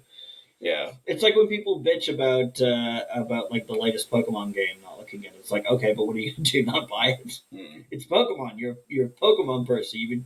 You know in one breath you're saying, oh, this game looks terrible, and then in the next it's, oh, I can't wait to play it though. I'm totally going to get this day one. Well, yeah. One thing I find, I didn't really realize this when we talked about the new release date, is that the release date is May 26th. So that's probably going to be the final game of that first half of 2026. Because, like, for the most part, we don't get any big games in June, July, August anymore. Or, like, very late August sometimes. But June, July are usually, like, completely empty. Sometimes you get one in June, but like, is anything going to dare come out? No, nobody's June, July at this point. Nobody's going to release against GTA 6. Like, just shove 2 months of space after May 26th, because that's all anyone's going to be playing for the next 10 years, probably. But yeah, you need to give them like a 2-month buffer, because people are going to be like, why do I want to play this? I got fucking GTA 6. Yeah. So it'll be interesting to see how release dates are edited because of this. I guarantee fucking Gorilla will come out and announce Horizon 3. Horizon 3, May 25th. Fuck! We're delaying it. Yeah. So maybe Rockstar would delay out of sympathy for them. Yeah, sorry guys. You deserve a win, man. I'm sorry. Yeah. So yeah, I'm not any less or more stoked from the trailer. I just know that it's fucking just absolutely gorgeous. Mm-hmm. I just hope it runs well. It seems to run well if this is all on a PS5 standard. Yeah. It just looks like it's running like 60 frames per second, and still has like ray tracing and like those hair physics. Yeah. Man, if they pull that off, it's insane. Also, first love story in a GTA game. Well, at least one that doesn't go horribly, horribly wrong, hopefully. Yeah. And we're not talking about hot coffee. All right. GTA 3 technically had a love story, but it was very, very brief at the beginning. Yeah, that's true, too. That's true. Yeah. Okay. Let's move on. This one was kind of random. Sony has announced its acquisition and creation of a new team. Team LFG, which, sure, weird name, but okay. This is the team that they recently talked about spinning off of Bungie. Yeah. Remember how when they were like picking Bungie apart piece by piece and we're like, hey, we're going to make a new team over here. Yeah. That's what Team LFG is. And surprise! They're making a multiplayer game. Yeah. So, in a post on the PlayStation blog, Herman Hull, CEO of Sony Interactive Entertainment Studio Business Group, said that Team LFG originated at Destiny and Marathon developer Bungie and is working on an ambitious incubation project he's very excited about. LFG, of course, stands for Looking for Group, not Let's Fucking Go. Yeah. As per the online vernacular, and it sounds like social gaming is a big part of the games it wants to make. Its first game is a team-based action game that draws inspiration from... This is where it gets fucking weird. I don't know if you've read this. Its first game is a team-based action game that draws inspiration from fighting games, platformers, MOBAs, life sims, and frog-type games. I'm assuming they're referring to Frogger. I guess. Players will inhabit a lighthearted comedic world set in a brand new mythic science fantasy universe. God, that's a lot of words. Yeah. What the fuck does that mean? A brand new mythic science fantasy universe. You know what it sounds like? It sounds like Destiny. Yeah, but with frogs. With frogs, I guess. Yeah, they go on to say a bunch of vague shit, but that's basically all we know about what they're working on. Yeah, so we've got Destiny 2, we're about to have Marathon, and then this, whatever this is. Yeah. It kind of makes me wonder what the hell the point was spinning off a team just to make another online game that's very Bungie-esque. Like, I thought the point of spinning off these teams was to, like, make something more unique and not doesn't feel like Bungie. Yeah, and are they still within Bungie, or are they just completely separate from it? No, it's a completely separate. It says a new PlayStation Studio. Okay, so they're not even employed at Bungie anymore. This No. is just a okay. No. This is Team LFG under the PlayStation Studios brand. Well, I hope it does better than Concord. I mean, anything can do better than Concord at this point. So it does say here, we will make immersive multiplayer worlds propelled by action games that players can learn, play, and master for countless hours. We want to, Which means absolutely nothing. this sounds like Destiny. We want to build our games with our communities, inviting players to be part of our development process through early access period playtests, which is interesting. Like what they're doing with Marathon right now. Are they doing that with Marathon? There's like an alpha for Marathon. Closed alpha? Yeah. It's critical that we stay nimble enough to react to player feedback, not just in our lead up to launch, but throughout live service as we continue to grow the game and community for years to come. In other words, we're not going to fuck up Concord. That at worst, that means absolutely nothing, and it's just the kind of generic fluff that they put out for every game. Yeah. At best, it means if you guys say these designs are boring, we're going to listen to you, and we're not just going to put them out there and be like, Concord. Yeah. Yeah, I was a little disappointed. I'm like, oh, cool, new studio. Oh, it's a multiplayer game. Of course it is. Wouldn't get too excited, though, because Herman Hulse describes it as an incubation project. So this game is like 7 years away, probably. This is not a game. Or maybe we don't even intend to release this. We'll just play around and see if we can figure out fun gameplay mechanics to make into actual games. Yeah, I mean, given that like Resident Evil 4 originally was. Yeah. so much, like the entire Devil May Cry series came out of an abandoned concept for Resident Evil 4. It's true. So technically that game was an incubation project. I'm trying to picture a fighting game, platformer, MOBA, life sim, Frogger type game. Well, I mean, what the hell does that even mean? Those first few, it sounds like Smash Brothers. Yeah, the first couple I agree. It looks like Smash. MOBA, I mean, I guess you could make a MOBA that's like a side-scroller type of vibe, I guess. A life sim and a Frogger? Like, what does that mean? And it's a team-based action game.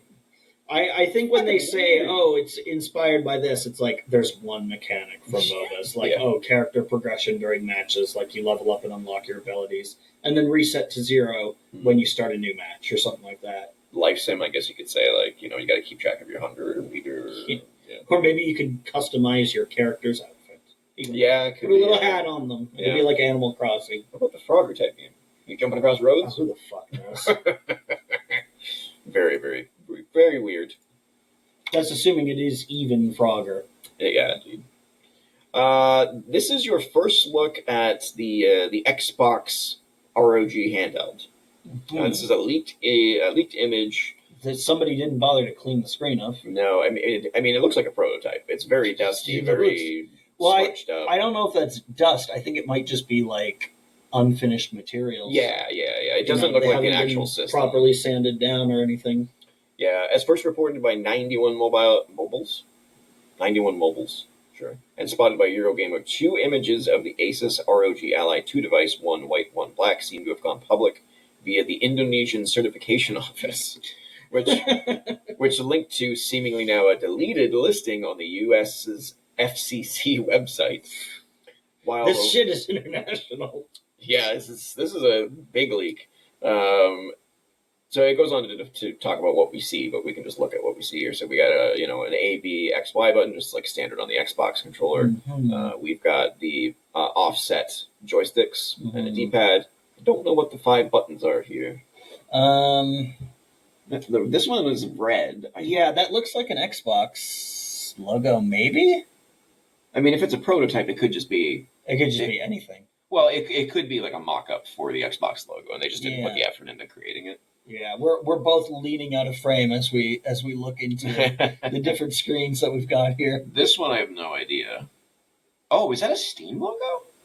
I don't think so. No. This one's definitely the select button on the Xbox. Yeah, and this one's definitely the start button on the Xbox, and then this one, I have no idea. No idea what that last one is. So it looks like an ROG though. Yeah, it also says ROG. Yeah. My question still remains what the point of this thing is. I Who knows? like the article does read that it's expected to be officially revealed in the next 10 to 15 days, so next 2 weeks basically. Okay. So we should be hearing about this pretty shortly, especially given it's now leaked. They're gonna have to. They're going to be feeling the pressure. Yeah, if it's real, they're gonna have to. Yeah. So we will see more on that soon. I am sure. I'm eager. I'm eager just to know what the point of it is. Like, why would I buy this over just the next ROG? You know what I'm saying? That's my question. Yeah. Does the regular ROGs have the offset sticks, or are they symmetrical? Do you know? I don't remember. Let's see. ROG. No, they're offset too. Yeah, so I don't know. They look. It looks so similar. It just doesn't have like the grips, like a controller does. Yeah. It does have grips, but they're not. Well, yeah, but they're kind of molded into it. Yeah. I don't know. All it honestly needs is just an Xbox logo. Right? That's all you'd really need to do. I don't know. I don't get it. We need more info. Yeah. We need more info. Talk to us, Xbox. Let us know what the hell the point of this thing is. Mm-hmm. All right, what do we got next here? This one was kind of a surprise, but also kind of a letdown. So Gears of War Reloaded has been announced, and it's going to launch on August 26th on Xbox, PC, and PlayStation. But here's the weird part. Everyone was expecting a Gears of War trilogy sort of release here. Mm-hmm. This is just the first game, and it's not a remake. It is a remaster of the remastered edition of the game. Okay. So, for those of you who don't know, there was the original Gears of War, and then they later, I'm not sure how many years later, but they made the Gears of War Ultimate Edition, which I think was for Xbox One. I think that's when it came out, was the Xbox One generation. Yeah. And this is a remaster of the Ultimate Edition. So it's now probably those assets, but running in 4K or something. Yeah, it's 4K 60, but it's like, this is not what people wanted. I think everyone can probably agree the first game is the weakest. I guess I've never really played the Gears of War. Oh, you haven't? Okay. Yeah. No, I played. I tried to play a multiplayer match with somebody at Fan Expo, but you can't change the controls separately. Yeah. So everybody has to use the same controls, and it did not go well for me, and it didn't give me a very good impression of the game. No. Gears of War 1 doesn't have Horde mode, which is what made Gears of War like a huge staple, I think. Mm-hmm. It does have versus mode, but like I don't know, like of all the people that I know who played Gears, nobody played versus mode.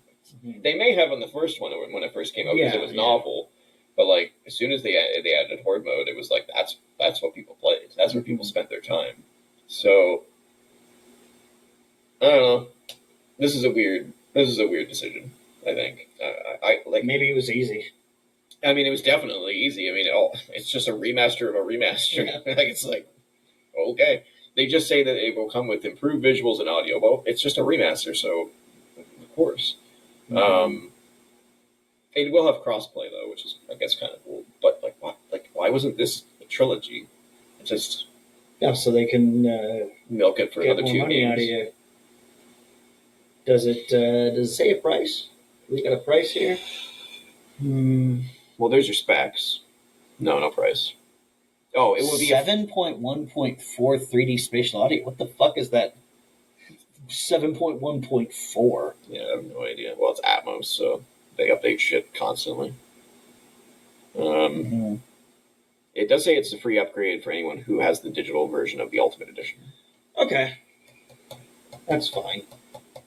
This is probably them just going, oh yeah, we're putting Gears out on PlayStation. Yeah. But we should also probably just release it everywhere. Yeah. Just so there's parity with everything. So all the net code is the same and all that stuff. Yeah, I mean, for all the people that already have the Ultimate Edition, you get it for free, so that's fine, I guess. I have no interest in this. Yeah. If it was the trilogy, I would definitely be interested because you'd have all 3 games, and I'd be able to relive the awesome horde mode that's in it. But this was disappointing. I was excited when I saw the logo, and then I was like, oh, it's only the first game. All right then, cool beans. All right, next up. Europa Universalis 5 has been announced as Paradox's next grand strategy game. This series has never been for me. You know, I obviously I love the publisher because they make Cities Skylines, which is the best SimCity game of all time. That's not even SimCity. But they also made Crusader Kings. And I think, is it Crusader Kings 3? People just fucking rave about that game. Yeah. I tried playing it, and it just breaks my brain because it's so complicated. But it's apparently very, very good. And then they also made Stellaris, which is also a huge, complicated, epic, grand strategy game. But for those of you who have been waiting for another Europa Universalis game, it's coming out. I'm not sure if they announced a release date. I think it was just a reveal trailer.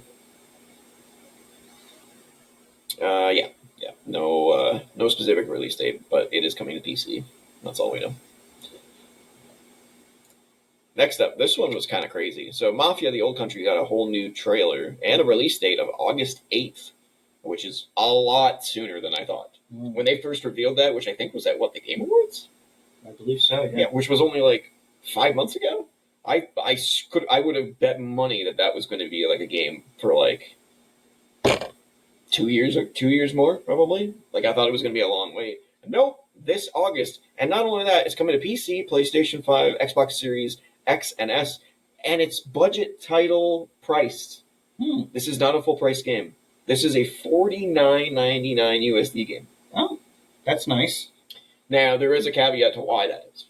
Can you guess what it is, sir? Is it that it's not an open world game? It is not an open world game. Yeah, it is a linear action adventure experience. So it is like an Uncharted, basically, that game, which I'm okay with. Yeah, that's fine. Did you play Mafia 3? No. I'd recommend it.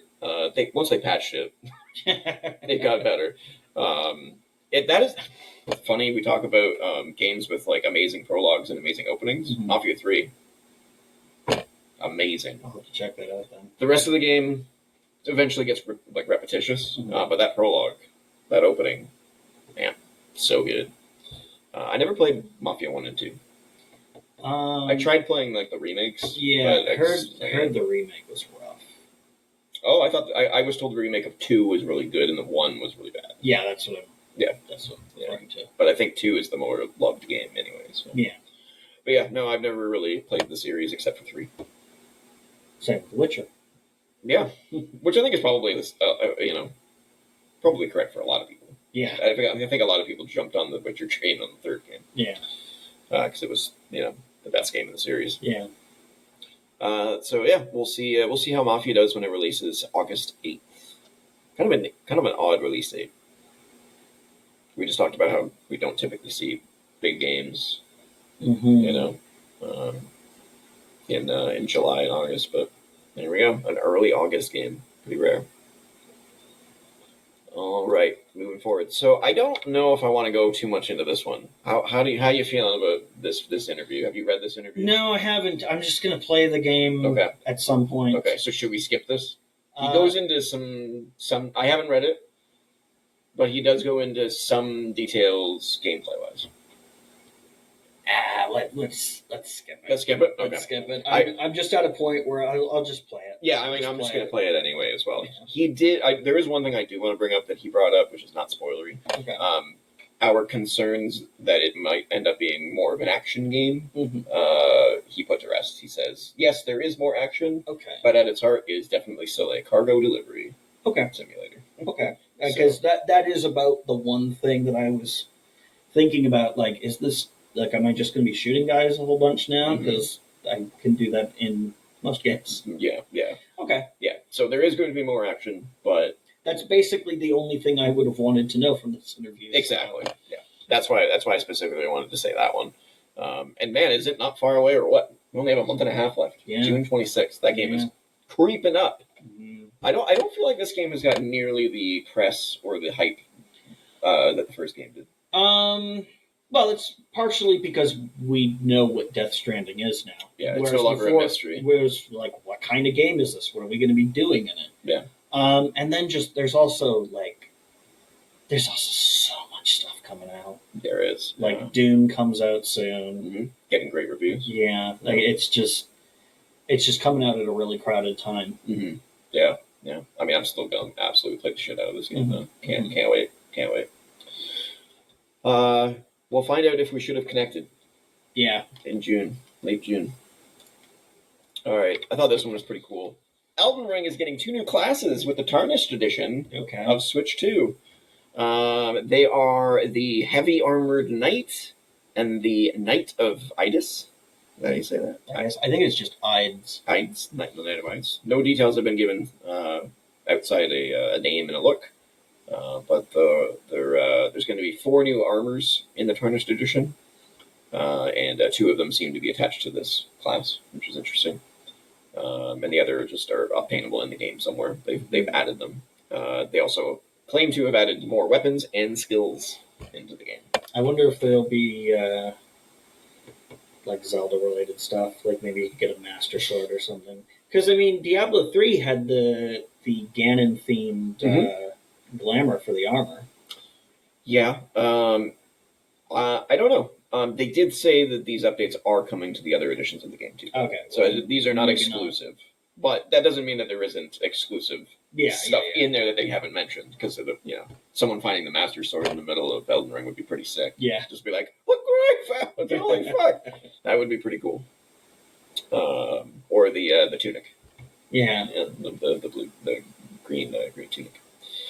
So I thought that was pretty cool. It gives you more reason to replay that game, and I think it's a free update for the other consoles. Let's see. I would certainly hope so. Because if I already own the DLC, which I do, and this is just, hey, we added a few new outfits, then yeah, it doesn't say. Oh, it does say the Oh no, it's not free. It says From Software said that there will be a Tarnished Pack DLC, or that should say Tarnished DLC Pack. I think that's what that should say, and it will be available at a low price, whatever that means. It's probably like $5 or something. Yeah, which is probably too much for 4 pieces of armor. Yeah. Although they did say more weapons and skills and stuff like that. I feel like that kind of should just be a free update. But whatever. People will pay it. I wasn't going to include this news, but I felt it was kind of necessary because there was a lot of confusion about the future of Destiny 2 after the Final Shape DLC expansion came out. Everyone thought that was basically like the end of the road because it finished the story. The story's over. So everyone was like, well, does that mean they're going to be doing Destiny 3, or are they moving on and they're just going to be fully doing Marathon, or what are they going to be doing? Well, no, they're continuing Destiny 2. They've unveiled that they have 2 new expansions set to be released for Destiny 2, major seasonal and core gameplay updates, both paid DLC and free updates under the Year of Prophecy. Sure. So they say the Year of Prophecy is the first year to boast 4 major content beats with 2 paid expansions and 2 major free updates. The former is paid. Well, I just said that. So it's not over. Basically, the game is still going. Okay. I feel like that's probably. I just don't understand. Like, if the story's done, now what are you doing? Now you're just milking it, I guess. Yeah. Until people leave. Yeah, they're doing an MCU. Oh man, I don't disagree with you. I don't disagree with you. I've fallen off that train. So yeah, I guess we'll see more Destiny 2 content. Sure. Man. Remember when the first Destiny was announced and everyone was like, now this is next gen. Yeah. And now we look at it and we're like, oh my god. Just end it already. Yeah. Can we move on? I don't understand the appeal of the game. The gameplay is great. I played and beat Destiny 1. I played a little bit of Destiny 2, and then fell off the train. But the story just sucks. Yeah. I don't know how anyone cares. It's so lifeless to me. No heart. It's just gameplay. Anyway, moving on. This one's kind of interesting. The entire Final Fantasy VII Remake trilogy has been confirmed to be coming to Nintendo Switch 2. So they will get Final Fantasy Remake, Final Fantasy Rebirth, and Final Fantasy Whatever the Jigga. Whenever that comes out. Yeah, right? But it is Switch 2, so, given the Switch 2 will probably have a, 7 to 10 year life cycle. Mm-hmm. We will definitely get the next remake. So for those of you who want to play it all in one place and you want to play it on a handheld, there you go. My only question about it is how is Rebirth and the new one going to run? Given Rebirth is not great at running on a standard PS5, and this thing is supposedly basically a PS4 Pro, yeah, makes me a little concerned that game's going to look not great. Yeah. And the third game, it definitely has me concerned. Because that game, if they'll just do like a 30 FPS cap or some kind of like really dramatic dynamic resolution. Or I have no idea how their engine tech scales, but it's like Unreal 5, right? So is it Unreal 5? I think so. Oh, well, Remake probably wasn't, but Rebirth maybe. Yeah. Yeah. Yeah. So very cool though. It's interesting to see that trilogy is going to make its way to Switch 2. The whole thing. Kind of cool. This one was funny. Palworld says it's being forced to patch the game due to the lawsuit being targeted against them by Nintendo and the Pokemon Company. So Palworld launched on Steam, priced $30 and straight into Game Pass on Xbox and PC in early 2024, breaking sales and concurrent player numbers, concurrent player records in the process. I think I said that wrong, so I don't care at this point. Pocket Pair boss Takuro Mizobe, I'm going to say, has said Palworld's launch was so big that the developer couldn't handle the massive profits the game generated. Still, Pocket Pair acted swiftly to capitalize on Palworld's breakout success, signing a deal with Sony to form a new business called Palworld Entertainment that's tasked with expanding the IP. It later launched the game on PS5. However, obviously, I'm not going to read the rest of this here, but obviously comparisons were made to Pokemon, and Nintendo was definitely made aware of it. Yeah. Made aware of it. So in November, Pocket Pair confirmed the 3 Japan-based patents, which result. I can't speak. What's happened? Am I having a stroke? I don't know. Do you smell burnt toast? No, just cat. Okay, let me start over. In November, Pocket Pair confirmed the 3 Japan-based patents, which revolve around catching Pokemon in a virtual field it is being sued over. Palworld does include a mechanic that involves throwing a ball-like object called a Pal Sphere at monsters out in the field to capture them, similar to the mechanic seen in Nintendo Switch exclusive Pokemon Legends Arceus. What did they think? Yeah. What did they think was going to happen? At least make it a cube or something. Yeah. Well, half a year later, Pocket Pair has now provided an update admitting recent changes made to the game were indeed the result of legal threats. Pocket Pair confirmed that patch ... released in November of 2024 was the result of the ongoing litigation. This patch removed the ability to summon pals by throwing Pal Spheres, and instead changed it to a static summon next to the player. Several other mechanics were also changed with this patch. Pocket Pair said that if it hadn't made these changes to Palworld, the alternative would have led to an even greater deterioration of the gameplay experience for players. But it doesn't stop there. Pocket Pair said that today's patch, version ... makes further changes to Palworld so that gliding will be performed using a glider rather than with pals. Pals in the player's team will still provide passive buffs to gliding, but players will now have to get a glider in their inventory in order to glide. I find it a little bit weird that there's a patent that says you can have a creature fly you. Yeah. That seems awfully specific, but also awfully generic. Right. Like, I don't know. I don't know if I might fight back against that one personally. They changed it to a glider. Does that mean that Nintendo can sue because Zelda had a glider? It just seems like little bullshitty. I get the sphere. The sphere thing is pretty obvious. Yeah, there's no question where they got that idea from. Yeah. Pocket Bear calls these changes compromises the studio is being forced to make out of fear of an injunction being granted that could block the development and sale of Power World.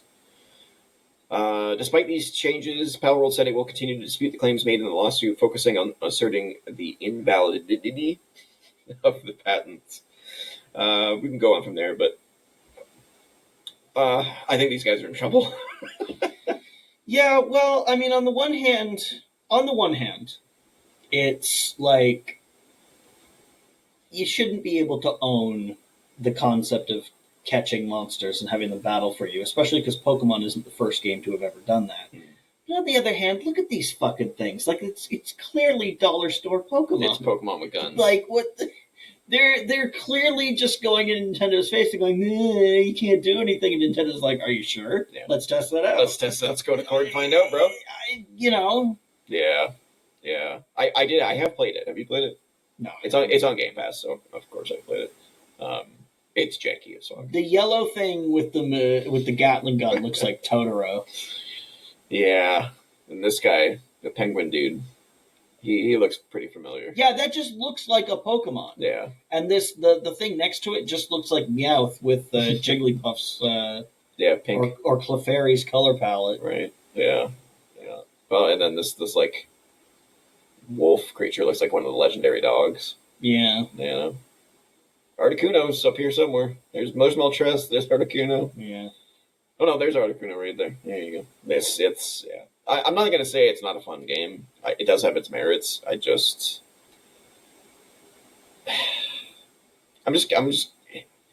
There's some of these. It's so obvious. Some of these, like it's obvious that they're thumbing their nose at Nintendo, and some of the characters do look like they just swapped the color palette and traced over an existing design. It's like it's really blatant in some places. It's not as egregious as the Horizon game ripoff that we covered several months ago. That was insanely egregious. Mm-hmm. I fear for Power. I fear they're going to be in trouble. But we'll see where that lawsuit goes. All right, what we got next here? Oh yeah, Split Fiction update on its sales. It's now at almost 4 million copies sold. All right, which is pretty huge. Publisher EA confirmed the milestone at its latest financial results, calling the game a hugely successful launch and name-checking it as one of the reasons the publisher ended the 2025 financial year with a strong finish. For those that don't remember, EA reported that they were having significant sales declines in their soccer game and Madden this year, especially their soccer game. I think it had something to do with the name change, is my guess. Because didn't they lose the FIFA license and they had to use they might have. It was like some other Major League Soccer or some shit. Yeah, it was something else. Or EA Football. EA Football. Yeah. Oh, look who it is again. Yeah. You have an opinion on EA Football? That'll be what it is. That'll be what it is. Yeah, exactly. I wonder if that gets picked up. Yeah. We'll find out. I hope that doesn't get picked up. Yeah. I never thought about that. All right. Xbox news. FTC has lost its appeal challenging Microsoft's acquisition of Activision Blizzard. Hello. So the FTC's appeal to block Microsoft's $69 billion deal to acquire the company behind Call of Duty was denied by San Francisco's 9th U.S. Circuit Court of Appeals today, further cementing a purchase that was originally announced in 2022. It was a move decided by a 3-judge panel that brought an end to the FTC's questioning of the July 2023 decision to allow Microsoft to finalize its purchase. So it's now officially official. Yeah. Activision Blizzard is now 100% owned and operated by Microsoft. Not much to say about it, but it's interesting that it finally got... I'm actually kind of surprised it took this long. Yeah. I mean, it wasn't... It's not a monopoly.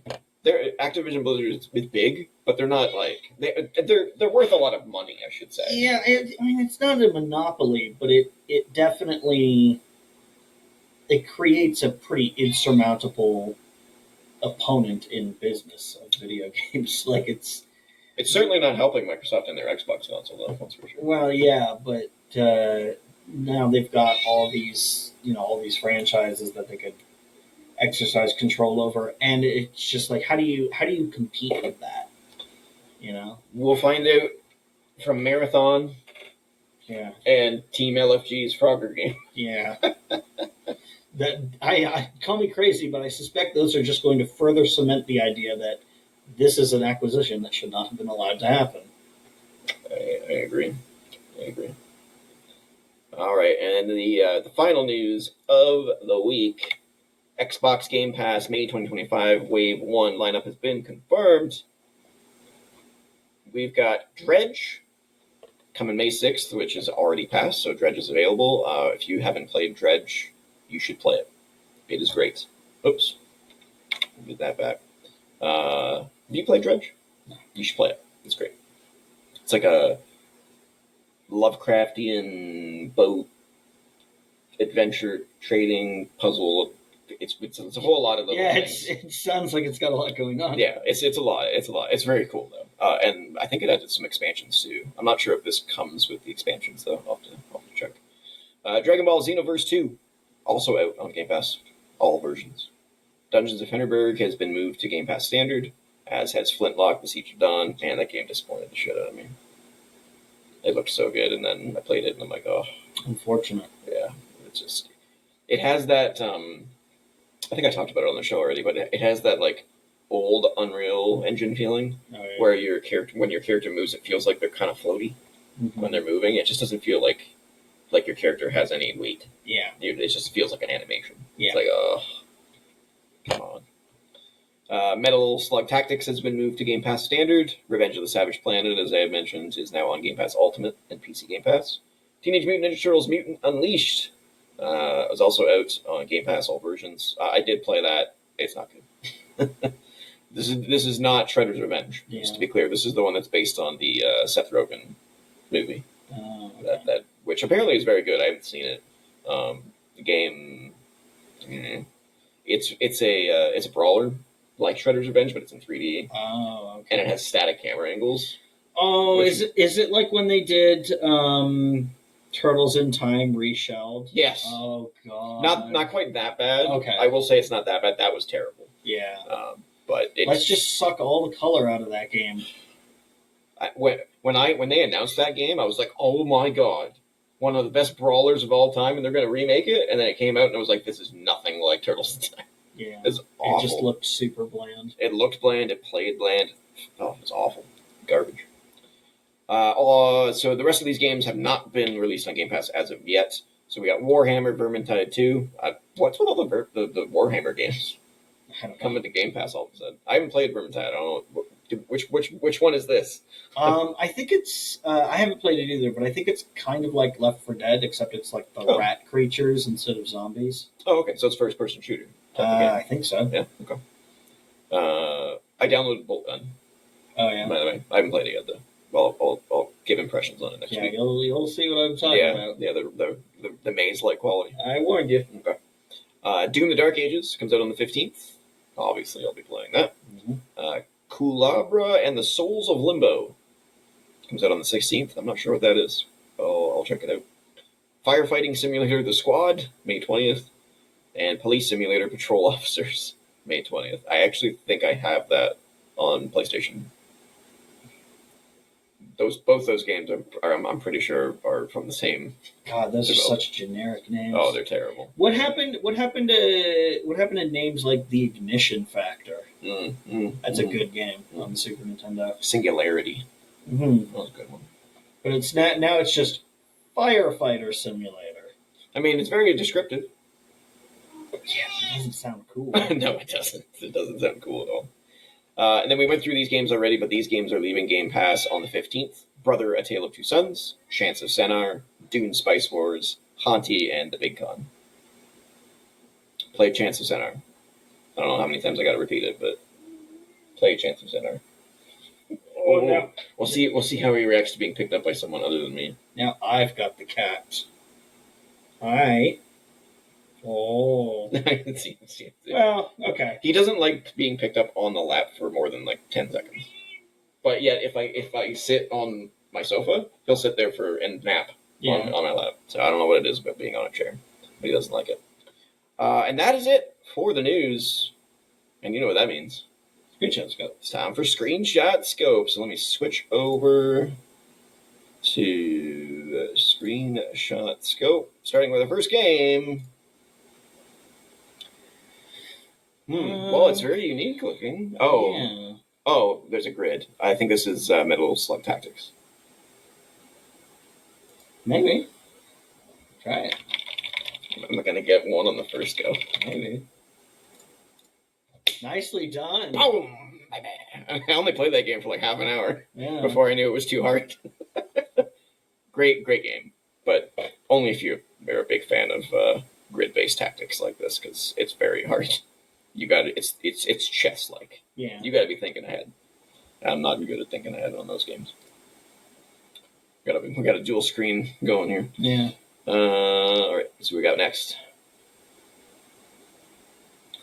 Oh, that looks familiar. I think it's a racing game. It's a picture of a road, so that's. Well, this looks like one of those like barriers that like you bounce into. Yeah. It just doesn't go anywhere. It's like an invisible wall kind of thing. Yeah, I'm trying to. But it doesn't look N64. No. It's probably like PS2. I want to say this thing here. It's a tree. It looks like a JPEG of a tree. Oh yeah, it's definitely 2D. So I'm wondering, like, it could be PS1, but no, this is it's too smooth. Yeah, could it be a Dreamcast game? It could be. Is there a cruising game? No, or but a Rush? Maybe it's like Sega Rally or something on a road. I thought the rally games were on dirt. Sega GT. Sega GT, yeah. Well, let's just try GT and see if it's in the home. No, 81%. Ooh, okay, that looks worse. What? Just a babe on a paddleboard.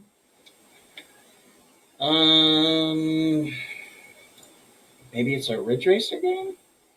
Ridge Racer. It could be. Maybe it could be a ton. I don't think it'd be Ridge Racer 5. But let's see if it's in the family. No. Okay. Oh, PS2. I was right on the era, but PSP. I think we can ignore the port because that could end up being like a weird port. It's definitely a racing game. Yeah. The most generic ass racing game I've ever seen, though. Yeah. It's not Need for Speed. It doesn't look good enough for like a Need for Speed game. Wow. Was the Rush series on? Oh wait. Oh no. Never mind. I can see some UI up there. Yeah, just a little bit. It's the speed. Yeah. It's something MP, like 0 MP. Could it be Burnout 2 or Burnout 1 maybe? Those are on GameCube. Really? Yeah. They didn't come to PlayStation 2? Oh, they were also on GameCube. Yeah. Is what you're saying? Yeah. Why are they? It's only on. It's not. It's PS2, Xbox, not GameCube. Yeah. And it's obviously not Burnout 3, which wasn't on GameCube, but it looks better. Yeah, it looks way better than this. Unless it's just wrong. I never played Burnout 1, so I don't know what it looks like. Yeah, I only played Burnout 3 and Revenge. The fact that there's people bothers me. Like, I don't... Yeah. I mean, clearly you can't run into them. So what is a multi-platform racing game? There's a car there in the distance. I'm assuming that's what that is in the distance. There's no cruising game. Oh, LA Rush? Maybe. I mean, that would... The palm trees would make sense. Oh, yeah. I didn't think about that. Oh, is it not called LA Rush? Or they just don't have LA Rush in here? Oh, there it is. Oh, it's because it's got dots in it. Yeah. Nope. Oh, thank it's a racing game. Okay. Oh, thanks for the trees. Very helpful. We'll spend our racing game bird watching. This is clearly an arcade racer. Yeah. What other series is there? But like, what came to PSP? I mean, I think we can ignore that because I think it's probably not a direct port. It's Maybe. probably one of those like altered ports. Yeah. You know what I'm saying? Yeah. Thing is, I don't have a ton of knowledge about racing games. Yeah. I think this doesn't look like a Need for Speed UI. Could it be like Daytona 2 or something? There was a sequel to Daytona that I think did come out on the PS2 and the Xbox. Just go Daytona USA, Sure. I guess, just to see if it's in that franchise. No. Oh, wow. Yeah, the year does not help us there. No. We know it's PS2 gen, so yeah, this is not helpful. This looks like a C grade racer. Yeah. But I can't think of a C grade racer from that gen. Like I didn't play it, but it's got an 81%. Yeah. I don't know. That's just a. Do I have a racing game over there? That's just a genre that I. It's not that I never play racing games. No. It's just that like I usually stick to one or two. I mean, this is not Need for Speed. What other racing games could have? Would Driver count as a racing game? I don't think so. Was there a driver game on? Was Driver PS1? I thought. But there were a few of them, weren't there? Oh god, yeah. Oh god. Driver San Francisco. No, palm trees. Are there palm trees in San Francisco? It's in California. Let's try it. Oh. Sega. And Sumo Digital. Oh, come on. Is this going to be... Oh... Is this going to be like... This looks like it was built on the Crazy Taxi engine. Yeah. What the hell is this? Is this going to be what they had to change the Daytona game's name to because they lost the license for Daytona? Maybe. Back then they lost it, though? At some point they did. I don't remember exactly when, though, because I don't pay a lot of attention to... I mean, maybe you're right. Maybe it is a rally. Maybe. Sega Rally 2006, that's at least the right year. Outrun. Oh my god! Oh! Of course! Wow. Oh, of course! That's a legitimate... Oh, that's a legitimate loss. we fucked that up. That doesn't happen very often. No. That's a legitimate loss. Wow. Oh, Wow. that's embarrassing. That's painful. Because, like, of course, what's the other Sega racing franchise where you drive a fucking car? Wow. If it's not Sega GT, if it's not Daytona, it's fucking Outrun, of course. Yeah, we fucked up on that one. Yeah. Where we go? Oh, looks like a TV. Yeah, oh yeah, you're right, with the RCA jacks. Yeah, it's one of those, like, 9-inch screen ones with Yeah. the VCR built in. Yeah. Looks like it's stuck up in a corner Good on the wall. That doesn't help us identify the game, though. No. Could be Alan Wake 1. Maybe. It doesn't look nearly dark enough to be Alan Wake 1.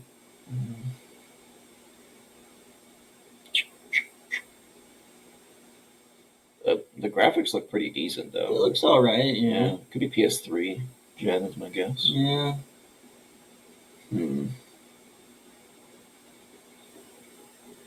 PS3 360. That would be Alan Wake gen, but I mean, you could try Alan Wake. We got, yeah, I don't know what got else. 6 guesses. That was the only one that came to mind for whatever reason. No, unrated. Oh, great. These are the tricky ones. I'm not getting anything. it's just from a this. floor. Yeah, I got nothing from that. Unrated could also mean that it's one of those stupid indie games that we're never gonna get. But I'm a skip on this one. Yeah. Agreed. Yeah, it's looking like it's going to be yeah. looking like it's going to be Some a indie game that we've never heard something. of. Yeah, no, I have nothing from this. Do they just pull like willy nilly from like anything that gets approved on Steam? I don't know. They clearly have a database. Yeah. Because some games don't appear. Yeah. So I don't know. I'm a skip on this one. I don't recognize this at all. Yeah, neither do I. fantasy horror. And it's got to be a pretty new game. Look how detailed the text is. Mm-hmm. Even zoomed in, it's very clear. Mm-hmm. So this has got to be pretty new. Could it be one of the Five Nights at Freddy's games? I've never played any of those. They're pretty ugly. Yeah, but they made a lot of money, and so they started improving. Let's try. I got nothing else. Let's try Security Breach. That was pretty new. Nope. What the? Oh, Poppy's. Poppy's Playhouse. Poppy's Playtime. Playtime. There you go. Yeah. Yeah. Well, you show like the monster. Big, yeah. Kind of. We were on the right track, or you were on the right track with Five Nights at Freddy's. It's definitely a Five Nights inspired. Yeah. Again. Okay.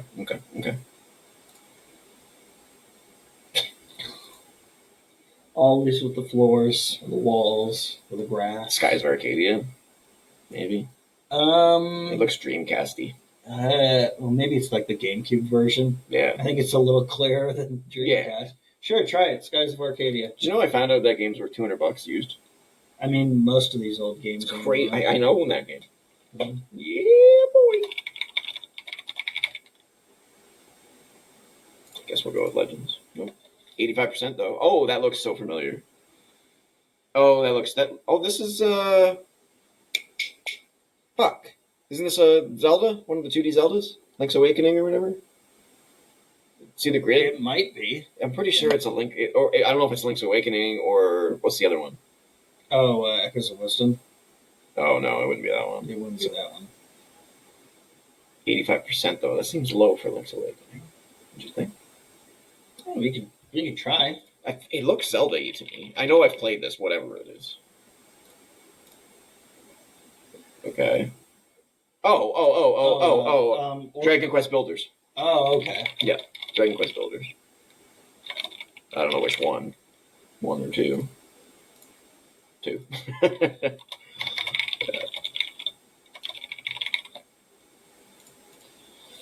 Yeah. Two is not as good as the first one. Yeah, I've never played either of them. Highly recommend the first one. Second one is a little... I don't know what's wrong with it, but it's not as good. It's not as good. Highly recommend the first one. Third-person Minecraft with Dragon Quest license. Yeah, kind of. Except you're building a village. Yeah. You actually have to you meet people and then you have to fulfill what they need and build houses for them and It looks like what was that game? White Knight Chronicles. Yeah, but actually good though. Oh, that's mean. That's mean, but God, that looks familiar too. Yeah. See it. It's another top. Maybe. That looks top down. Yeah, but that could just be like the character looking down at the corner. Could be. 85. Yeah, it's definitely top down. Oh. Well, that looks Zelda-y as fuck. Maybe this is Link's Awakening. You can always try. It can never hurt. That door doesn't look Zelda-y, though. No, we'll find out. Oh, it is a Zelda game, though. It's a Switch. Oh, so it's Echoes of Wisdom. Yeah, it's gotta be. I have barely played it, so still gotta get to that game at some point. Yeah, it was good. Good. Or good stuff. All right, we're going back in time. Ooh, very graphically intense. That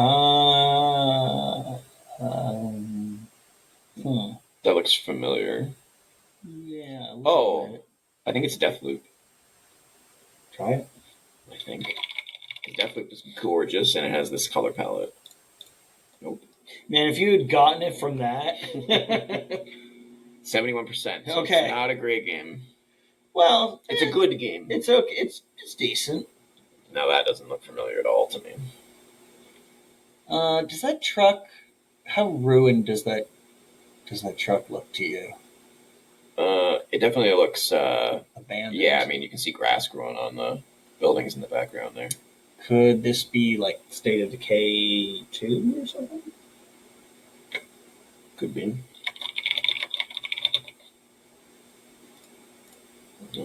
PC. That fucking There's a dude. This thing here looks like it's floating. Yeah. There's a dude in the corner here with a mask on. I don't know. Dead Island, maybe? No, PC exclusive. Did Dead Island not... Was that not a PC exclusive originally? It wouldn't have looked this good either. Oh, that's right. It was. It came out on Xbox as well. Oh. I haven't played it, so I don't know if there's buildings and stuff, but it could be Sons of the Forest. Because it's only on PC still. Okay. Try it. I haven't played enough of it to know. It has the visual style. No. Action MMO. Oh, I played this. Fuck, I knew I fucking recognized this game. Oh, I played it and I enjoyed it. And furnace under gathering type. Then select Cradle to enter the mimetic screen. Open the mimetic screen to unlock the disassembly bench. What the fuck are they talking about? Oh, I played this and it was good. It's a free-to-play game. Oh, God, what is this? Oh, God, I know this. I've played it. It's recent. It's very recent. I think it's still in early access. I talked about it on the show once. Is it cheating if we go back and look at previous episodes? I think that would take too long. Yeah. Oh, I know this game. Shit. Oh, God.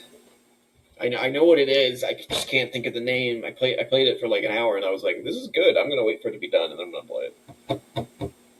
Fudge. Well, start the free association. Let's start saying some words that you associate with the game. Like, there was, like, alien globules and, like, this giant creature that you had to shoot at, and there's crafting in it. I have it in my mind. I can see me playing it. You just need... Look, I was able to remember the name of Terra Nova Strike Force earlier today with zero prompting. I had to think about it for a minute. I was like, what's that fucking game called? But I was able to do it. You can do this too. And you've played this more recently than I played Terra Nova. I think I played it in like February or something like that. Oh my God. I know what I should get credit for this because I know what it is. Let's skip this just because I know what the game is. I just need, it's exactly the game I'm thinking of. God, fuck. How about first letter of the name? Vowel, consonant. The name is just like nothing. I have nothing in my head. I know it's short. It's not a long name. How about I just start making sounds? Okay, do it. Do it. Say words. Okay. Florp. Gringle. No. Not helping. It starts with an O. It's like It's like on. Let me see a video that maybe it'll track my memory. Oh, I know it.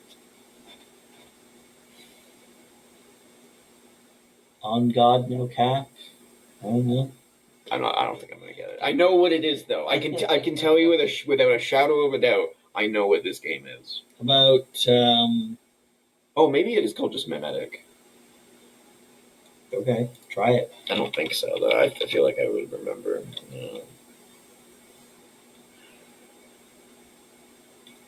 Meme.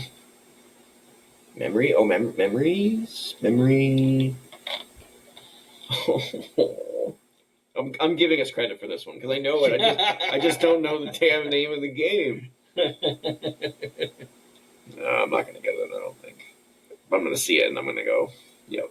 Okay. What about? Hold on. Can we cheat on this one because I know which game I'm looking for? I know what game I'm looking for. You didn't let me do that when I was in this situation. That's true. Fuck. Okay. Well, hold on. Okay. I need you. Here's what I need you to do. Okay. I need you to think about playing this game. Yeah. I need you to have it in your mind. Yeah. And I need you to rewind to the main menu. Oh, God, no. Come on. The only thing I can remember about the game is walking into a big mansion, and there was like sandbags around the front, kind of like in like Division. And you go in, and you get some sort of like power to come back out and defend the mansion against a bunch of enemies, creatures. there's some sort of like gimmick about the game of like something you find in the mansion is the gimmick. You like it's like a creature that you like absorb, or like a power you absorb, or like something like that. I don't know. Like, I'm not gonna get it. All right. But here we go. Here. This is gonna be painful for me. Yeah. As soon as I see it, I'm gonna go. Yep. Once human. Fuck. I was right. It did start with an O. Yeah. So I've been keeping an eye out for this game. Going not a close enough. Not a close no. I know. Fuck. I want to play that game again, but I'm waiting for it to because I played it on my PC and it runs like shit. Yeah. That's why I stopped playing it, and the fact that it's not finished yet. But yeah, it's getting great reviews. All right, let's see. We can do three more, I think. Ooh, another pretty looking game. Maybe this one's Deathloop because it's got the orange there. No, it doesn't take place in like autumn. I never did play Deathloop. I didn't like it. If you like Arcane's games, you probably would like it. But I liked Dishonored, and then every game they made after that, I didn't. Yeah. I didn't like Dishonored 2. I didn't like Prey, and I didn't like Deathloop. So. You didn't like the game where anything could turn out to be an enemy? Yeah, no.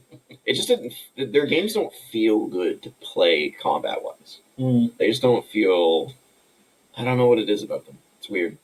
They're very good stealth games, but when you have to do combat, it's not fun, in my opinion. No, I don't know what this is. Yeah, I'm not getting anything. 79.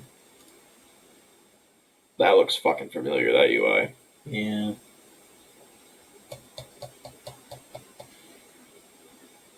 Could this be State of Decay 2? Oh.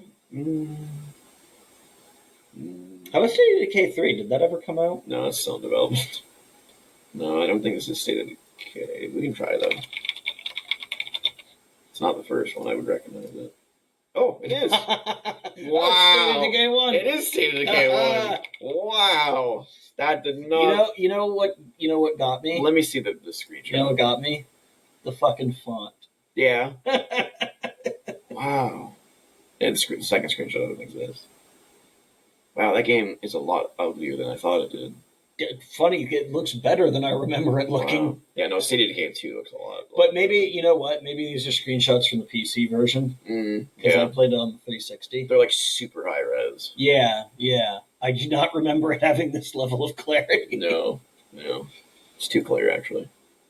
Well, good job on that one. Yeah, I never would have guessed that. It's crazy. All right. Oh, Jesus.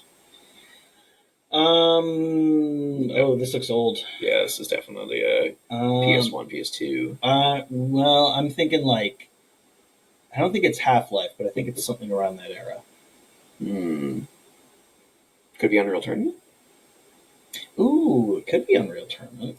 Or Unreal. Yeah. Let's try Unreal. Because I feel like I would know Unreal Tournament. So just Unreal Gold. Unreal Gold. Okay. Oh, it's Tony Hawk. Oh, Tony Hawk. Which one? Let's say 2. Doesn't look very good. Okay, let's say 3. No, we're gonna go with 2 because I feel like I'm not doing as well as you are today. Nope, it's not. PS2 GameCube. No, then it's gonna be 3. Sure. Yeah. Yes, you are. Wow. The remake looks so much better. Technically wrong because there was a version of 3 for the PS1, but it's a somewhat different game, and this is obviously taken from the PS2 version, so maybe they don't count it because it's a different version. It actually has some different maps and yeah. It's like Tony Hawk 3 inspired by, but I don't fucking know what this is. Very, very cel-shaded. This looks like the wall panel from an anime game. Yeah. Or Transformers. Like one of those Transformers games. Oh, maybe it's Transformers Devastation, the one that tries to look like the old cartoon. It's a good game. Is it? Yeah. Can't buy it anymore. Nope. Not rated. Uh-oh. Okay, well, it's a PC game. There's a tab thing there, and a clock. Yep. And it's very, very cel-shaded. It looks like a garbage can. Like trash something. Almost looks like Tales from the Borderlands. No. No. It's too cell shaded. That is a great game though. This is not rated. Yeah. So this again strikes me as something that's probably indie DC. What was the game that was not rated before? I don't know because we didn't. It was Outrun. Was it Outrun 2? No, it wasn't Outrun 2. It was. Or maybe it was Poppy's Playtime. No, yeah, we got that. Yeah, I don't know from this. This is not. The clock is giving me vibes, but nothing else is. Maybe try Tales of the Borderlands. It's just something to put in there. I don't think it is, but we'll try it. Nope. It is PC only again. Yeah, I think this might be a botch. Oh. Is this Among Us? No. I haven't played enough of it. And Among Us would be rated, surely. Oh yeah, good point. Yeah, I don't know then. I don't know either. It is a party. Stealth. This looks familiar now. That bird. Oh, could it be the ship? Probably No. not. I don't think that game's cell shaded. No. I know what this game is. I just don't know what the name of it is. It's a game where you're like a bunch of. It's basically like Among Us with birds. Oh, then I don't know. Yeah, I'm not gonna get this. I know. I've seen it. Yeah, it's Among Us with birds. Okay. Yeah. I've never seen this before. No idea. See what I mean? Oh my god! Yeah. Okay. Sure, I guess. Yeah. You're even on a ship. Goose Duck. Yeah. Okay. Yeah. I knew we wouldn't get there. Never heard of that. Yeah. No, I've seen it. I mean, I'm on YouTube all the time, so I'm flipping through, and I'm like, oh, what the fuck is that? Yeah. You know, someone playing it. All right, one more. Where are we? Here we go. Final round. Ooh, this looks ugly as fuck. Is this Shenmue? I don't think it looks good enough to be Shenmue. Yeah, I was gonna say it looks kind of ugly. It could be just zoomed in though. It definitely looks like something Japan. Yeah. Yeah. It's because of the power lines. Yeah. You see how they're parallel instead of one on top of the other. So try Shenmue, sure. 60. It's definitely something crappy. Ooh. Okay, we play a character with a leather jacket. It could be Dead Rights. That 60 seems pretty low for Dead Rights, though. Does it though? Yeah, let's do it. It could be the bad one. Was it Retribution? Yeah. Yeah, Retribution. That was the bad one, right? Nope. We're in the right era though. Yeah. Oh man.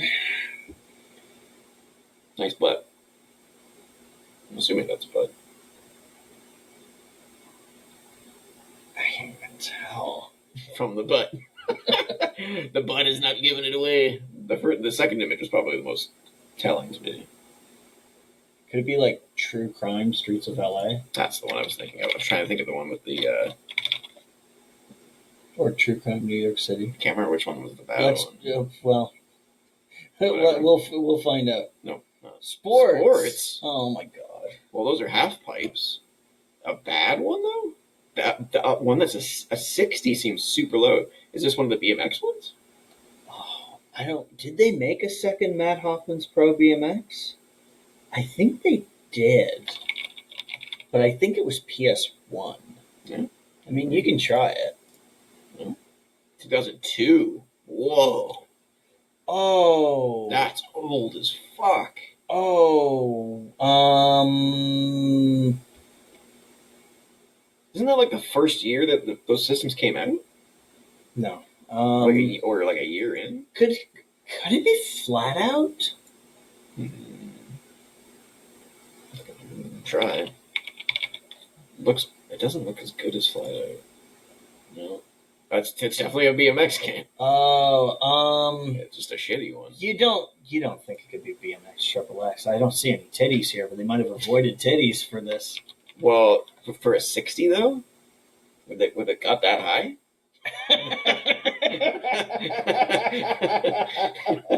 60 seems high for that. Maybe game. it's Dave Mira's Pro BMX. Did it get that low? I don't know. I never played it.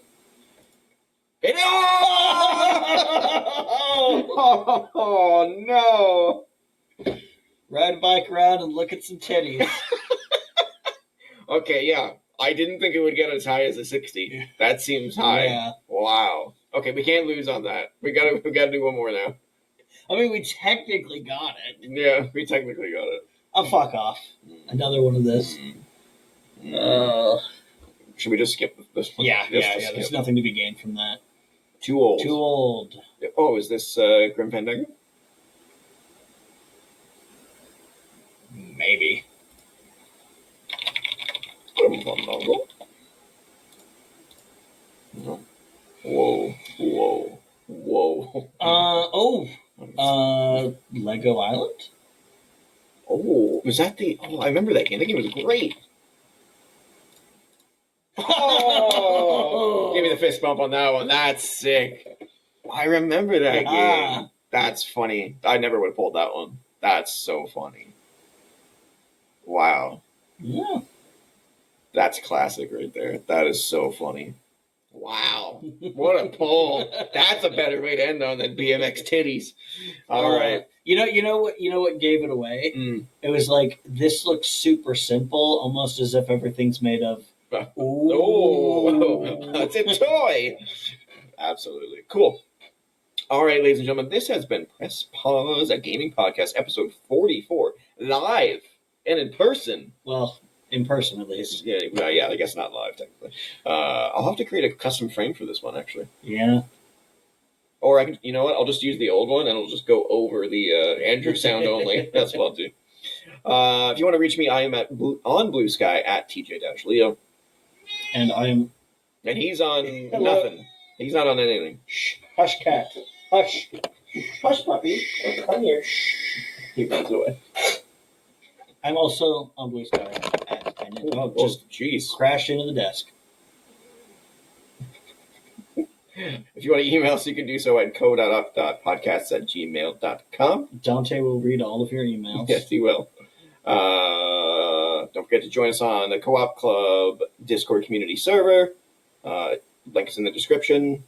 Did I miss anything? No, you got it. I think I got it all. Don't forget to comment, like, share, subscribe. Say hello to Dante in the comments. Until next week. Bye. This has been Press Pause, a gaming podcast. Now get back to gaming. Bye. Somebody's going to need to click stop. Someone's going to do it. Do it. Oh, God. Oh, God, no. Oh, no. Click cancel. Click cancel. Oh, no. Up at the top. Click cancel. Oh, God. I hit the side button. Click stop. There we go. Oh.